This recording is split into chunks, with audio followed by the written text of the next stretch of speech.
네, 안녕하세요. 저 분당서울대병원 신장내과 진호준입니다. 오늘 말씀드린 내용은 사고체 신염에 대한 내용입니다. 사고체 신염이란 말이 생소할 수는 있는데 콩팥에 염증이 생겼다 이렇게 생각하시면 되겠습니다. 말씀드린 내용은 신장의 기능과 구조를 간단히 말씀드리고 사고체 신염에 대한 얘기를 하고 그 중에서 가장 흔한 사고체 질환을 위주로 말씀을 드리겠습니다. 콩팥은 우리 등 쪽에 두 개가 있죠. 오른쪽이 왼쪽보다 조금 아래쪽에 있습니다. 그 이유는 이제 간이 있기 때문에 오른쪽 콩팥은 왼쪽보다 조금 아래쪽에 위치하고요. 크기가 되게 중요한데 길이가 대개는 10cm, 폭은 대개는 6cm, 두께는 한 2.5cm가 됩니다. 이 중에서 이제 초음파로 주로 재는 것이 길이와 폭을 재는데 길이가 이제 작으면 콩팥이 손상을 많이 당해서 망가졌다 이렇게 생각할 수 있기 때문에 특히 이제 사고체 신염에 있어서 신장 조직 검사를 결정하는 기준에 크기가 꽤 중요한 역할을 합니다. 길이가 8cm 미만이면 대개는 신장 조직 검사를 하지 않습니다. 않는 가장 큰 이유는 신장 내 조직이 이미 많이 망가져서 살아날 수 없는 조직으로 바뀌었다고 생각이 되기 때문이고 9cm 미만이 되더라도 조직 검사를 해야 될지 좀 깊이 고려를 해야 되는 크기가 됩니다. 대개 9cm보다 크다면 신장 조직 검사를 하는데 크게 무리는 없겠습니다. 네, 이 그림은 콩팥을 모식도로 그린 그림입니다. 한쪽 콩팥에 대개 이제 100만 개의 사구체라는 것이 콩팥의 일을 하는 기능 단위가 되겠는데 이것처럼 혈관이 모여서 소변을 만드는 하나의 단위가 되겠습니다. 그래서 콩팥은 거의 혈관 덩어리라고 생각하시면 되겠는데 모식도로 이제 하나의 사구체를 좀 확대를 하면 동맥을 통해서 혈액이 들어와서 이런 모세혈관을 통해서 혈장이 빠져나가고 빠져나간 혈장들이 세뇨관이라는 걸 통해서 소변으로 만들어지는 그런 기능을 하고 있습니다. 이 그림은 실제적인 병리 소견에서 보이는 사구체입니다. 모식도에서 보시듯이 혈관이 있고요. 모세혈관이 각각 실타래처럼 얽혀져 있는데 여기서 이제 혈장이 빠져나온 것들이 보이진 않지만 세뇨관을 통해서 나가게 되겠습니다. 네, 이것이 이제 가장 흔한 사고체 신염의 한 6가지 타입입니다. 위에 있는 3개는 뒤에 말씀드리겠지만 주로 단백뇨가 많이 나오는 그런 타입으로 나타나는 사고체 신염인데 미세변화 신증, 사고체 경화증, 막성신염 이런 것들이 흔하고요. 다음은 이제 혈뇨나 고혈압 또는 콩팥이 기능이 나빠지는 그런 현상으로 주로 많이 나타나는 대표적인 3가지 사고체 신염입니다. 반월성 신염, IgA 신증, 막증식성 신염. 말이 좀 어렵죠. 뭐 이렇게 구분을 할 수 있는데 뒤에 조금 더 자세히 말씀드리겠습니다. 사고체 신염을 얘기할 때 이렇게 신장 조직 검사로 진단하는 병리 진단이 우선적이긴 한데 모든 사람을 다 병리 진단을 할 수는 없으니 임상적인 소견으로 한 5가지 정도 구분을 하게 됩니다. 대개는 이제 신증후군, 급성신염, 급속 진행성 신염, 만성신염, 무증상 요이상 등등으로 나누게 되는데요. 이 사고체 신염은 원인이 다양하겠죠. 근데 많은 부분이 면역학적 기전입니다. 면역학적 기전이란 말은 몸에 자기의 그 면역 시스템이 콩팥을 공격하면 안 되는데 뭔가 이상이 있어서 자가 항체가 나타나거나 또는 우리 몸속의 면역 기전 중에 하나인 보채 시스템이 너무 활성화되거나 또는 염증을 일으키는 또는 세균을 주로 처리하는데 역할을 해야 되는 백혈구가 오히려 콩팥을 공격하게 되는 그런 면역학적 기전에 의한 것이 거의 대부분입니다. 나머지 한 10% 정도는 고혈압, 당뇨, 약물에 의한 거, 독성 물질에 의한 뭐 그런 것에 의해서 콩팥에 염증이 나타날 수도 있겠습니다. 일반적으로 사고체 신염이라고 얘기할 때 균 때문에 생기는 염증은 대개는 제외를 합니다. 일반적인 증상은 대개 이제 비특이적인 증상을 호소를 하는데 소변 검사나 혈액 검사를 해서 증상을 보는 것이 대부분이라서 조기의 사고체 신염을 증상만으로 감별하기는 좀 힘든 면이 있습니다. 소변 검사를 해서 단백뇨가 있느냐, 혈뇨가 있느냐를 감별하게 되고요. 환자분들이 느끼는 부종은 특히 이제 하지 부종이 조금 관련이 있는데, 사고체 신염이 있는 환자들의 많은 부분에서 하지 부종이 나타나지만, 하지 부종이 있는 사람들에서 많은 부분은 사고체 신염이 아닙니다. 하지 부종이 있다고 본인이 증상을 느껴서 외래에 와서 검사를 하더라도 약 한 80% 정도는 다른 원인입니다. 고혈압이 나타나게 되는데, 사고체 신염 환자의 반수 이상에서 고혈압이 있지만, 반대로 고혈압이 있는 사람에서 사고체 신염이 있는 경우는 약 10에서 15% 정도밖에 되지 않습니다. 그 다음 혈액 검사에서 신장 기능이 감소, 즉 크레아티닌이 올라갔거나 또는 사고체 여과율이 떨어진 그런 상태로 주로 발견되기 때문에, 검사를 하는 아주 기본적인 검사긴 하지만 검사를 하는 것이 중요하겠습니다. 5가지로 이제 임상 증상에 따라 나눈다고 했는데요. 이것에 대해서 간단히 말씀드리겠습니다. 신증후군이라는 말은 많이 붓는 것이 특징입니다. 많이 붓는데 조금 붓는 정도가 아니라 자기 몸무게의 10% 이상, 즉 7kg나 10kg 정도 붓게 됩니다. 가장 큰 특징은 단백뇨가 아주 많이 나온다는 것입니다. 단백뇨의 기준은 지난 시간을 빠뜨렸기 때문에 한 번 더 말씀드리면, 우리 몸에서 정상적으로 약 하루에 150mg, 아주 작은 단위죠. 150mg 정도 나올 수 있는데, 단백뇨가 3500mg이죠. 3.5g이니까 3.5g 이런 그 아주 많은 양의 단백뇨가 나오기 때문에, 단백뇨가 빠져나감으로써 피 속에 있는 단백질, 특히 알부민이 감소하게 되고, 그것에 대한 보상작용으로 콜레스테롤 등의 고지질 혈증이 일어나고, 그것 때문에 부종이 생기게 됩니다. 합병증은 붓는 것이 가장 큰 특징이고요. 더 심한 합병증은 혈전이 생기게 되고 감염이 생기게 되는 합병증을 가지고 있습니다. 대표적인 질환이 앞서 보여드렸던 그 그림 슬라이드에서 위쪽에 있던 미세변화신증, 사고체 경화증, 막성신염이 아주 대표적인 질환이 되겠습니다. 급성신염은 뭐 말 그대로 사고체 신염이 급하게 일어났다 이런 말이겠죠. 소변량이 감소하고 콩팥이 나빠지는 그런 게 이제 주로 나타나는 증상 징후이긴 한데, 혈뇨나 단백뇨가 있고, 단백뇨는 앞서 말씀드린 것보다는 조금 적긴 합니다. 고혈압을 동반하게 됩니다. 그래서 급성신염은 신증후군의 반대편에 있는 임상적인 증상이다 이렇게 생각하시면 되고, 대표적인 질환이 아까 앞서 말씀드린 그 슬라이드에서 아래쪽에 있던 IgA 신증이나 막증식성 신염이나 루푸스 신염이 대표적인 질환이 되겠습니다. 급속 진행성 신염은 이제 급성 신염의 하나의 아류라고 생각하시면 되겠는데, 이 그 급속 진행성 신염에서는 아주 특징적인 증상이 있습니다. 이게 전신 증상인데, 무기력하고 체중 감소가 있고 피곤하고 식욕 부진이 있는, 또 열이 날 수 있고요. 사고체 신염 중에서 좀 특징적으로 부종이 거의 없습니다. 고혈압도 거의 없지만 콩팥 기능이 한 수일에서 수주에 걸쳐서 정상 콩팥 기능이다가 거의 말기 신부전에 이르는 정도로 악화되는 신기능 저하가 특징입니다.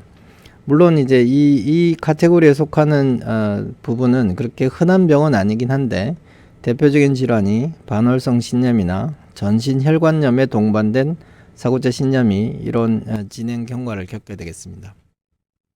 나머지 2개의 카테고리는 어떤 병이든 간에 오래돼서 돌아올 부분이 적고 비가역적인 상태가 되면 만성 신염이라고 얘기를 합니다. 되게 어떤 염증이 생기든 간에 오래돼서 이제 망가진 콩팥인 경우에는 콩팥 기능이 나빠지고 단백뇨는 적을 수도 있고 많을 수도 있고, 대신 신장 조직 검사를 하면 대부분의 사고체가 염증이 아니라 섬유화로 바뀌어져 있는, 즉 정상 조직이 없게 되는 그런 상태가 되겠고요. 무증상 요이상은 어떤 사고체 신염이든 간에 초기에 시작할 때는 아무런 증상이 없죠. 부종도 없고 고혈압도 없고 신장 기능이 떨어진 것도 없고, 단순히 증상이 없으면서 혈뇨와 소량의 단백뇨만 나오는 경우가 되겠습니다. 그래서 많은 사고체 신염의 초기 증상이라고 생각하시면 되겠습니다. 그래서 이제 목표는 사구체 신념이든 어떤 신장 질환이든 간에 치료하는 목표는 콩팥 기능을 잘 보존하고 투석을 하지 않아야 되고, 사구체 신념에 동반된 합병증, 특히 이제 심혈관의 합병증을 예방하는 것이 가장 중요한데, 무증상 요 이상에 해당되는 정도의 단백뇨 혈뇨가 있더라도 주의를 기울여야 되는 아주 중요한 이유가 되겠습니다. 대개 혈압과 부종이 있는지와 소변 검사, 그리고 간단한 혈액 검사, 즉 혈전 크레틴을 측정을 해서 콩팥 기능이 얼마나 남아 있는지, 즉 사구체 여과율이 얼마인지를 확인한 다음에 단백뇨가 지속된다면 양을 재고 계속 나온다면 신장 조직 검사를 하게 되겠습니다. 물론 그 전에 저희들이 혈액이나 소변 검사 또는 초음파 검사 등으로 원인을 예측할 수 있는 인자들이 있겠죠. 그런 검사를 같이 진행하게 되겠습니다. 신장 조직 검사는 사구체 신념 진단에 가장 중요한 검사가 되겠는데, 보시다시피 환자분은 누워 있고요.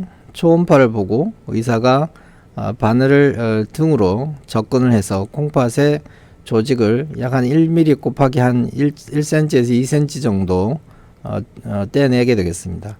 대개 이제 콩팥이 이렇게 서 있다면 아래쪽 부분에, 이쪽은 혈관이 많은 부분이거든요. 혈관이 많은 부분을 피해서 신장 조직 검사를 하게 되겠습니다. 가장 큰 부작용은 출혈이겠죠. 혈관이 콩팥이 조금 전에 말씀드린 바와 같이 그 혈관 덩어리라고 생각하시면 되기 때문에 잘 혈액이 굳지 않거나 또는 혈소판이 낮거나 또는 아스피린 등의 혈소판 기능을 떨어뜨리는 약물을 드시고 계시는 경우에는 출혈의 위험이 커지게 되겠습니다. 그래서 그런 경우에는 잘 먹지 않는 경우에는 혈관 조영술도 필요하고 혈관을 막는 혈관 색전술도 필요하게 되겠습니다. 그 다음엔 좀 드물긴 하지만 이제 감염이 생길 수는 있고요. 유관적 혈뇨는 출혈보다는 조금 덜 심한 부작용이긴 한데, 유관적 혈뇨는 대개는 저절로 멎는 경우가 꽤 있겠습니다. 이 역시 이제 멎지 않는다면 출혈과 똑같이 혈관 조영술 등의 시술이 필요하겠습니다. 지금도 보여드릴 몇 가지 슬라이드는 이제 저희가 조사한 우리나라에서 사구체 신념 후양적 자료로서는 가장 큰 자료가 되겠는데, 약 한 2만 1000명 정도 우리나라 18개 병원에서 환자분을 모았고요. 진단명은 약 2만여 개 정도의 진단명이긴 하지만 가장 흔한 진단명은 한 50여 개가 되겠습니다. 이 연구에 참여한 병원은 보시다시피 서울에 주로 집중되어 있지만 경상도나 또는 전라도에서도 병원들이 참여를 했고요. 대개는 이제 환자분들의 연령대가 40대이긴 하지만 고혈압이 동반되어 있는 경우가 전체 환자들 중에서 50%가 좀 넘죠. 또 고혈압이 그 조직 검사를 했을 때 우리가 적절하게 조절해야 된다는 목표인 130에 80보다 넘는 경우가 약 50% 정도 됩니다. 당뇨 환자도 약 한 14% 포함되어 있고요. 단백뇨가 많이 나오는 신증후군에 해당되는 환자들이 약 3분의 1 정도 포함이 되어 있습니다. 말씀드린 대로 크게 55개의 진단명이 가장 큰 전체 진단명의 약 한 80% 정도를 차지하게 되는데, 가장 흔한 사구체 신념이 IgA 신증입니다. 그 다음은 막성 신념, 미세 변화 신증이 거의 비슷하고요. 사구체 경화증, 그 외에 이제 2차성 신념으로는 루푸스나 당뇨성 신증이 있고, 막증식성 신념이 약 한 3% 정도 됩니다. 그래서 이 6가지 질환이 전체 사구체 질환 진단의 약 80% 이상을 차지하기 때문에 주로 오늘 말씀드린 내용은 앞선 한 4가지 정도 질환에 대해서 얘기를 마지막에 드리겠습니다. 그게 진단되는 진단명이 약 한 30년에 걸쳐서 본다면 IgA 신증이 독보적으로 많고요. 막증식성 신념이나 또는 미세변화 신증은 조금 감소하는 추세가 되겠습니다. 연령대별로는 IgA 신증은 전 연령대에서 가장 많긴 한데, 연세가 드신 분에서는 막성 신념이 조금 더 많고요. 미세변환 신증은 어린애에서 아주 많은데 60대에서도 조금 증가하는 경향이 있습니다. 루푸스 신염은 대개는 20, 30대의 젊은 여자분들에게서 진단되는 병입니다. 전체적인 이제 예후를 본다면 결국 이제 콩팥이 나빴을 때 투석을 하게 되는 말기 신부전으로 가는 것을 피하는 것이 아주 중요한 목표인데 미세변환 신증은 거의 가지 않습니다. 20년 동안 투석을 안 할 확률이 94%니까 거의 일반 연령대 동연령대의 다른 환자분들하고 거의 비슷하게 되겠습니다. 그 다음으로 좋은 것은 이제 막성 신염이고 가장 나쁜 것이 당뇨 때문에 생긴 사고체 신염이 가장 예후가 나쁘겠습니다. 사망률로 볼 때도 IgA 신증이나 미세변환 신증은 거의 동년배와 유사한 사망률을 가지고 마찬가지로 당뇨나 당뇨병일 때는 좀 나쁜 사망률을 가지게 되겠습니다. 개괄적으로 이제 우리나라에서의 사고체 신염의 정도를 말씀을 드렸고요.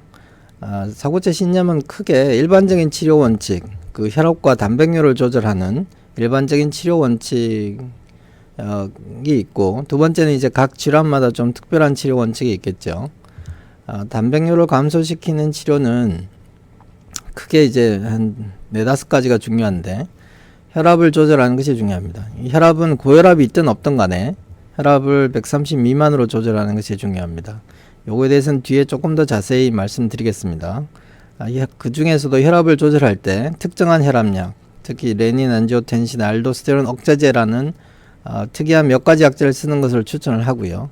만약에 이걸 쓰지 못한다면 어쩔 수 없는데 어떤 특별한 부작용이 없다면 이러한 약제를 쓰는 것을 추천을 합니다. 최근에 이제 작년에 많은 논문이 발표되었는데요. SGLT 이니비터라는 SGLT 억제제라는 당뇨약의 일종인데 이것이 사고체 신염에도 당뇨약의 효과를 제외하고 그 효과로 이 효과가 있는 것이 아니라 이 약 자체의 효과로 단백뇨를 줄인다는 연구들이 많이 발표가 되었습니다. 당뇨가 있으면 혈당을 조절하는 것이 중요하고요. 당화혈색소가 7% 미만인 것을 주로 일반적으로 추천을 하는데 건강하고 젊으신 분인 경우에는 6.5까지도 낮추는 것을 추천을 합니다. 이제 많은 관심을 가지는 것이 식생활이나 식이인데요. 사실은 식생활이나 시기가 아주 정확한 또는 많은 증거를 가지고 사고체 신염이나 단백뇨를 치료하는 데 도움이 된다는 연구를 하기가 상당히 힘듭니다. 왜냐하면은 식사라는 것이 매일 일어나는 일이기 때문에 그것을 아주 장기간 몇 개월에 걸쳐서 아주 조절된 또는 이제 연구자가 의도하는 식사를 할 수가 없기 때문에 연구의 그 증거가 충분하진 않은데 일반적으로 저염식을 하는 것은 거의 대부분의 그 내과 의사나 또는 신장내과 의사가 찬성하는 면이고요. 체중을 조절하는 건 역시 중요합니다.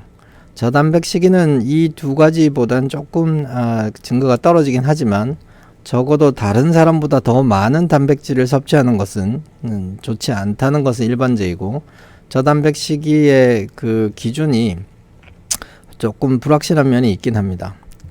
그 외에 이제 콜레스테롤 조절하거나 요산을 조절하는 것은 확실한 증거를 가지고 있지는 않습니다. 그래서 모든 사람들이 다 조절해야 되는 것은 아닌데 단백뇨가 많이 나오시거나 또는 사고체 신염이 있거나 또는 콩팥 기능이 떨어졌을 경우 심장 질환의 빈도가 올라가기 때문에 그것을 예방하는 목적으로 콜레스테롤을 조절하는 것을 추천하고 있습니다. 조금 자세히 말씀드리면요. 혈압은 고혈압이 있든 없든 목표를 적어도 130, 80 미만으로 낮추는 것을 대한고혈압학회도 추천을 하고 유럽 고혈압학회도 추천을 하는데 최근 작년에 나온 이제 미국 고혈압학회 기준에 또는 미국 신장학회의 기준에는 수치기 혈압을 조금 더 떨어뜨리는 것이 유리하겠다라고 제시를 한 부분이 있긴 있습니다. 있긴 있는데 이 기준과 이 기준이 측정하는 방법이 조금 다르기 때문에 거의 똑같다고 생각하실 수 있습니다. 이 120 미만이다라는 기준을 이제 적용을 하려면은 혈압을 측정하는 방법을 엄격하게 지켜야 됩니다. 어떻게 하느냐면 아주 조용한 방에 아무도 없이 혼자 앉아서 재야 됩니다. 팔 높이를 심장 높이하고 거의 비슷하게 앉는 자세가 가장 좋고요. 적어도 10분 이상 쉬었다가 혈압을 3번 재야 됩니다. 이 3번 잴 때, 3번 재는 사이사이 5분 이상 쉬어야 됩니다. 그래서 그 평균을 내는 값이기 때문에 이렇게 잰 값은 그냥 저희가 외래에서 재거나 또는 집에서 이제 환자분들이 스스로 재는 혈압보다는 더 낮게 측정이 되는 것이 일반적이기 때문에 이렇게 잰 혈압의 목표가 120이라는 것은 집에서 재는 혈압 혹은 또는 외래에서 재는 혈압의 130과 거의 유사하거나 유사하다고 생각을 합니다. 대신 이제 이런 기준을 제시하는 거의 의미는 정확하게 재는 혈압의 방법을 아주 자세하게 제시를 했다는 것이 좀 중요하겠죠. 고혈압 약제로서는 이제 ACE 이니비터나 ARB를 쓰는데 이것이 레닌, 안지오텐신, 알도스테론 억제제입니다.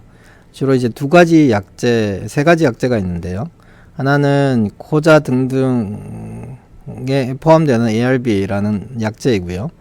또는 두 번째는 이제 무슨 프릴 뭐 이렇게 끝나는 ACE 이니비터에 속하는 거고요.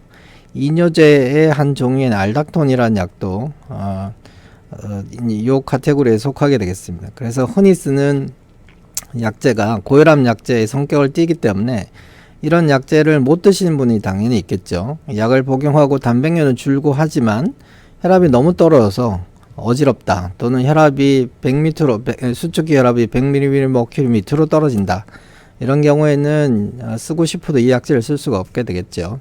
그런 경우에는 이제 이뇨제 일종인 알닥톤이라는 약을 좀 쓰는 경우가 있습니다. 이 약은 이제 아주 약한 혈압 감소 효과는 있지만 이러한 약제들보다는 혈압을 감소시키는 효과가 좀 적기 때문에 세 번째 선택 약제가 되겠습니다.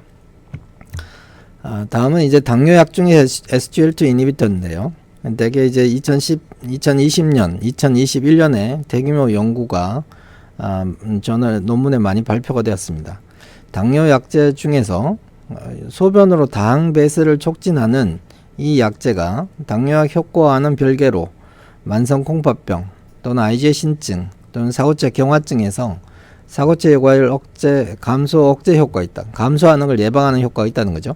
두 번째는 단백뇨를 감소시키는 효과가 있다는 것이 여러 논문에서 발표가 되었습니다. 그래서 현재는 단백뇨가 있는 환자들에서 혈압약 또는 ACE 이니비터나 ARB, 그 다음 SGLT 이니비터를 순차적으로 또는 복합해서 사용하는 것을 추천을 하고 있습니다. 이 그림이 하나의 그 예인데요. 당뇨가 있는 만성 콩팥병, 당뇨가 있으면서 신장 기능이 떨어져 있거나 단백뇨가 있는 사람이죠. 약제를 사용하는 경우가 사용하지 않는 경우보다 약 한 12개월 지나면서부터 사고체 요과율을 보존하는 효과가 좀 더 크죠. 당뇨가 없는 만성 콩팥병, 이 범주에는 사고체 신염도 포함되어 있고 사고체 신염이 아닌 만성 콩팥병도 포함이 되어 있습니다. 그런 환자들의 초기에는 사고체 요과율 감소가 조금 더 큰 것 같지만 파란색 라인이 결국 36개월 정도 가면 사고체 요과율의 감소 속도를 좀 더디게 하는 거죠. 이게 이제 연장을 하면 쭉 이 차이가 더 벌어지겠죠. 그 의미는 조금 이따 더 자세히 얘기 드리겠습니다. 이것은 이제 IgA 신증에서 이 약의 효과를 본 연구인데요. 조직검사에서 IgA라고 진단된 사람에서 사고체 요과율이 50% 이상 감소를 하거나 투석을 하게 되거나 이식을 하게 되거나 또는 사고체 요과율입니다. 사고체 요과율이 15 미만이 되거나 또는 신장질환, 심혈관 질환으로 사망하거나 하는 이런 복합적인 일이 일어나게 될 확률이 어떤가를 약을 준 군과 약을 주지 않는 군에서 비교를 한 연구입니다. 대개 이제 32개월 정도까지 효과를 보이는데 결과를 봤는데 약 10개월 이후부터 차이가 이렇게 벌어지죠. 그 결과가 이러한 일이 일어나면 안 되는 일이죠. 일어나면 안 되는 일을 예방하는 효과가 약을 복용했을 때 약 72% 정도 예방을 해줄 수 있다는 뜻이 되겠습니다. 이게 이제 아주 큰 효과이지요. 사고체 요과율 감소 속도도 IgA 신증에서 약을 복용한 군과 약을 복용하지 않는 군이 사고체 요과율이 떨어지는 속도를 이렇게 비교를 해보면 그 약을 투여한 군에서는 1년에 3.5 정도 감소를 하는데, 약을 투여하지 않은 대조군에서는 4.7 정도입니다. 이 뭐 차이가 별로 없는데 이게 무슨 효과일까 이렇게 생각하실지 모르겠는데, 우리 투석을 하게 되는 게 사후체 여과율이 약 한 10에서 7, 7에서 10 정도에서 대부분 시작을 하게 되죠. 근데 만약에 이 환자가 이제 57이라는 사후체 여과율을 가지고 있었던 환자라고 생각한다면, 대조군인 경우에는 10년 지나면 47을 빼야 되니까 10이 남겠죠. 근데 이제 약을 투여하면 35가 감소하니까 15가 남죠. 그러니까 투석을 시작하게 되는 그 연도를 적어도 3년 내지 4년 정도 뒤 늦출 수 있다는 거가 되겠죠. 아주 젊으신 분들한테는 이 4, 5년이 큰 의미가 없을 수 있지만, 연령이 있으신 분들에게는 4, 5년 동안, 즉 살아있는 동안, 생존해 있는 동안 투석을 하느냐 안 하느냐가 큰 경제적 사회적인 문제를 일으키니까 아주 중요한 소견이라고 할 수 있겠습니다. 또 알부민뇨, 즉 이 단백뇨 중에서 특히 중요한 알부민뇨의 양을 감소시킨 효과도 첫 한 2, 3개월 내에 약을 투여한 군에서 훨씬 더 감소를 시킨다는 얘기죠. 첫 번째 연구를 시작하기 전보다 연구를 시작하고 나서 약 한 3년 정도 지났을 때 약을 투여한 분이 투여하지 않는 분보다 단백뇨의 양이 한 3분의 1 이상 더 감소되어 있다는 얘기가 되겠습니다. 단백뇨는 이제 사후체 신념에서 단기간의 약의 효과를 볼 수 있는 하나의 지표이죠. 장기간으로 볼 때는 물론 사후체 여과율이 더 중요한데, 단기간의 효과를 볼 때는 알부민뇨, 특히 단백뇨 중에서 알부민뇨를 많이 지표로 삼죠. 그게 낮을수록 좋은데 그 낮추는 양이 약을 투여했을 때가 훨씬 크다는 것입니다. 물론 이 SGLT 이니비터는 앞서 말씀드린 그 혈압약, 즉 레닌, 안지오텐신, 알도스테론 억제제를 같이 투여하는 과정에서 이 연구가 진행이 되었습니다. 부작용은 있을 수는 있습니다. 이제 약이 부작용이 없는 약이 없잖아요. 근데 이제 이 연구, 큰 연구는 아니지만 연구에서는 없다고 했지만 예상되는 부작용은 몇 가지 있습니다. 우선은 이 약이 소변으로 당을 배설시키는 약이기 때문에 소변 양이 많아집니다. 당이 나오면서 물을 같이 끌고 나가기 때문에 소변 양이 증가하는 불편함이 있습니다. 특히 이제 연세 있으신 남성 환자분이거나 또는 방광 기능이 떨어져 있는 분인 경우에는 요량이 늘어나면 빈뇨가 생기죠. 소변 보는 횟수가 늘어나고 밤에도 이제 소변 보러 일어나야 되는 불편함이 생길 수 있습니다. 두 번째는 이제 이 약의 특성상 체중이 좀 감소를 합니다. 체중 감소하는 건 좋은 일이기도 하지만 이제 어떤 분에서는 나쁜 일이기도 하죠. 대개는 한 3, 4kg 정도 빠질 수 있습니다. 세 번째는 이제 요로 감염의 빈도가 이 연구에서는 뭐 크게 차이가 없었지만 이 약이 개발될 당시에 큰 연구를 보면 요로 감염이 생길 수는 있고요. 소변에 당이 있다는 거는 세균이 살 환경을 더 잘 만들어주는 거기 때문에 세균요가 있다면, 항상 세균요가 있으신 분은 이 약을 쓰기가 조금 곤란한 면이 있습니다. 그래서 이제 이 약을 복용할 때는 특히 이제 초기 3개월 동안 그냥 물을 많이 먹는, 그러니까 보통 평소보다 이제 어떤 차나 이런 종류의 물이 아니라 생수를 많이 먹는 것을 권하고 있습니다. 식이습관에서는 이제 하루에서 5g 미만의 소금 섭취라는 건데, 그럼 내가 하루에 5g 미만의 소금을 섭취하는 걸 어떻게 할 수 있냐? 아주 정확하게 하려면 24시간 소변을 모아서 그 안에 들어있는 나트륨이라는 농도를 재고 나트륨 농도에서 소금 농도를 계산하게 됩니다. 근데 이제 24시간 소변 모은다는 것이 그렇게 쉬운 일은 아니라서 저희 병원 같은 경우에는 이제 한 번 보는 소변에서 소변 내에 있는 나트륨과 크레아틴이라는 걸로 계산해서 보여주게 됩니다. 그러니까 저희 병원에서 소금 섭취량을 보여드리는 그 수치는 정확한 수치는 아니긴 하지만 소금 섭취를 어떤 시간별로 드시는 어떤 추세는 보여줄 수가 있습니다. 그래서 이 소금을 적게 드시는 것이 좋긴 한데, 아시다시피 소금이 많이 드는 음식은 이러한 음식들이죠. 밀가루 음식이 많이 들은 이유는 밀가루 음식을 만들려면 소금이 들어가야지만 밀가루가 잘 뭉친답니다. 그래서 이제 이런 걸 피해야 되는데 아주 드물게 제 외래에 오시는 환자분들 중에 한 10% 내지는 5% 정도 되시는 환자분들은 너무 소금을 안 먹어서 생기는 문제도 간혹 발생을 합니다. 소금을 너무 안 먹었을 때 생기는 문제는 혈압이 떨어지고 탈수가 되고 그것 때문에 신장 기능이 오히려 조금 더 나빠지는 경향이 있을 수 있습니다. 그래서 좀 드물긴 하지만 간혹 외래 왔을 때 소금 섭취를 더 하자라고 말씀드린 경우가 있긴 있는데 약 그 이외의 80% 내지 90%에서는 이러한 기준에 미치지 못하는 경우가 훨씬 더 많죠.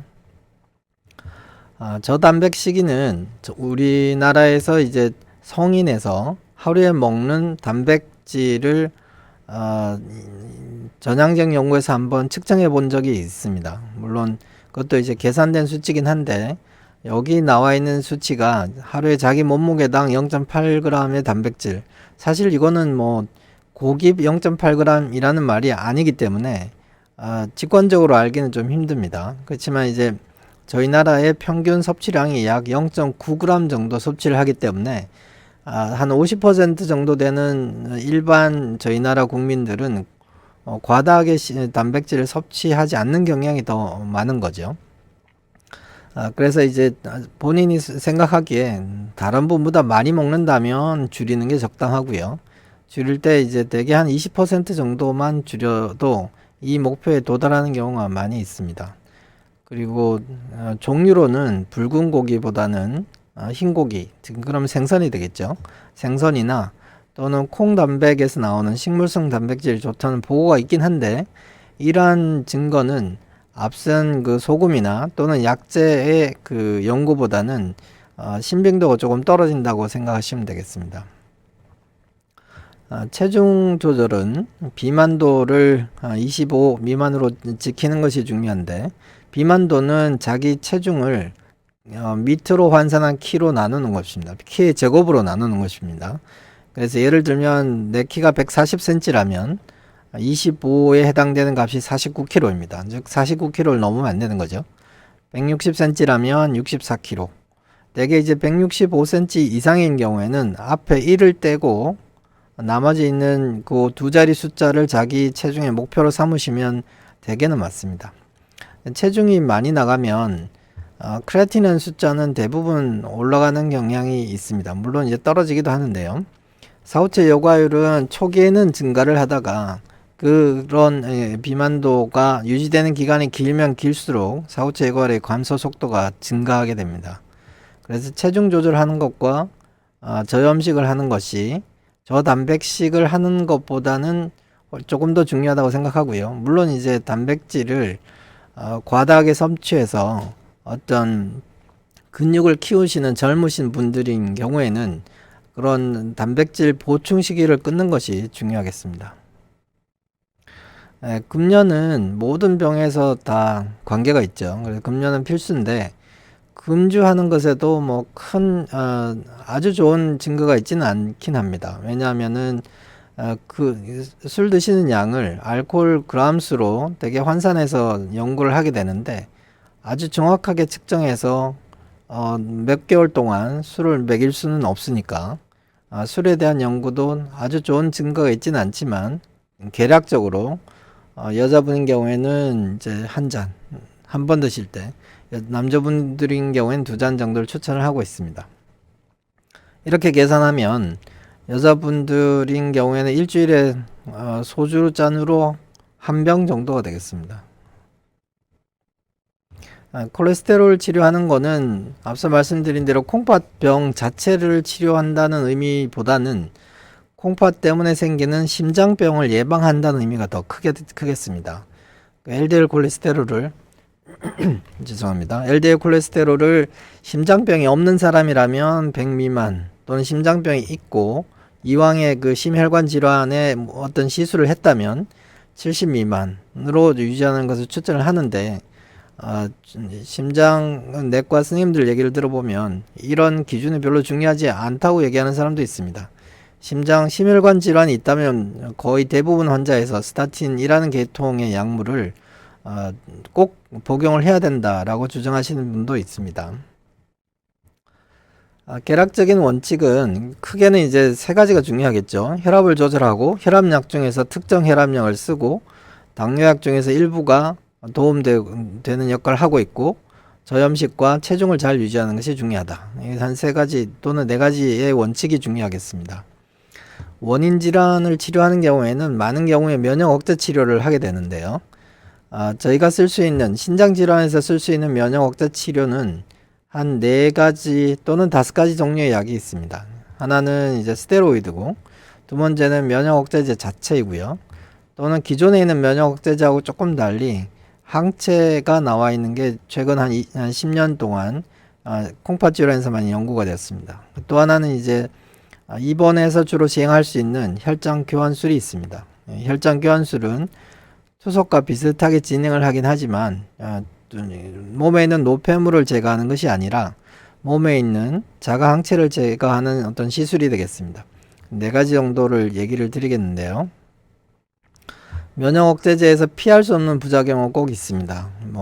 스테로이드인 경우에는 골다공증, 뼈의 문제 또는 체중이 느는 것, 얼굴 모양이 변하는 것, 당뇨가 생기는 것, 많은 이런 부작용들을 가지고 있죠. 면역 억제제라는 것이 면역을 억제하는 것이 목표이기 때문에 감염은 모든 약들에 있어서 공통적인 부작용이 되겠습니다. 특히 이제 스테로이드나 면역 억제제는 감염을 예방하는 것이 아주 큰 문제가 되겠고요. 레투ක්시맙이라는 항체는 이런 스테로이드나 면역 억제제에 비해서 그러한 부작용들이 좀 적은 약이라고 할 수는 있는데 아주 드물지만 과민 반응이 있고요. 뇌병변이 생길 수는 있습니다. 저는 우리나라에서 뇌병변이 생긴 거는 거의 본 적은 없고요. 과민 반응은 최근에 한 케이스를 본 적은 있습니다. 비교적 이제 부작용이 드문 약이긴 하죠. 혈장 교환술은 그 자체가 시술에 관련된 부작용이 있어서 꼭 입원해서 시행을 해야 합니다.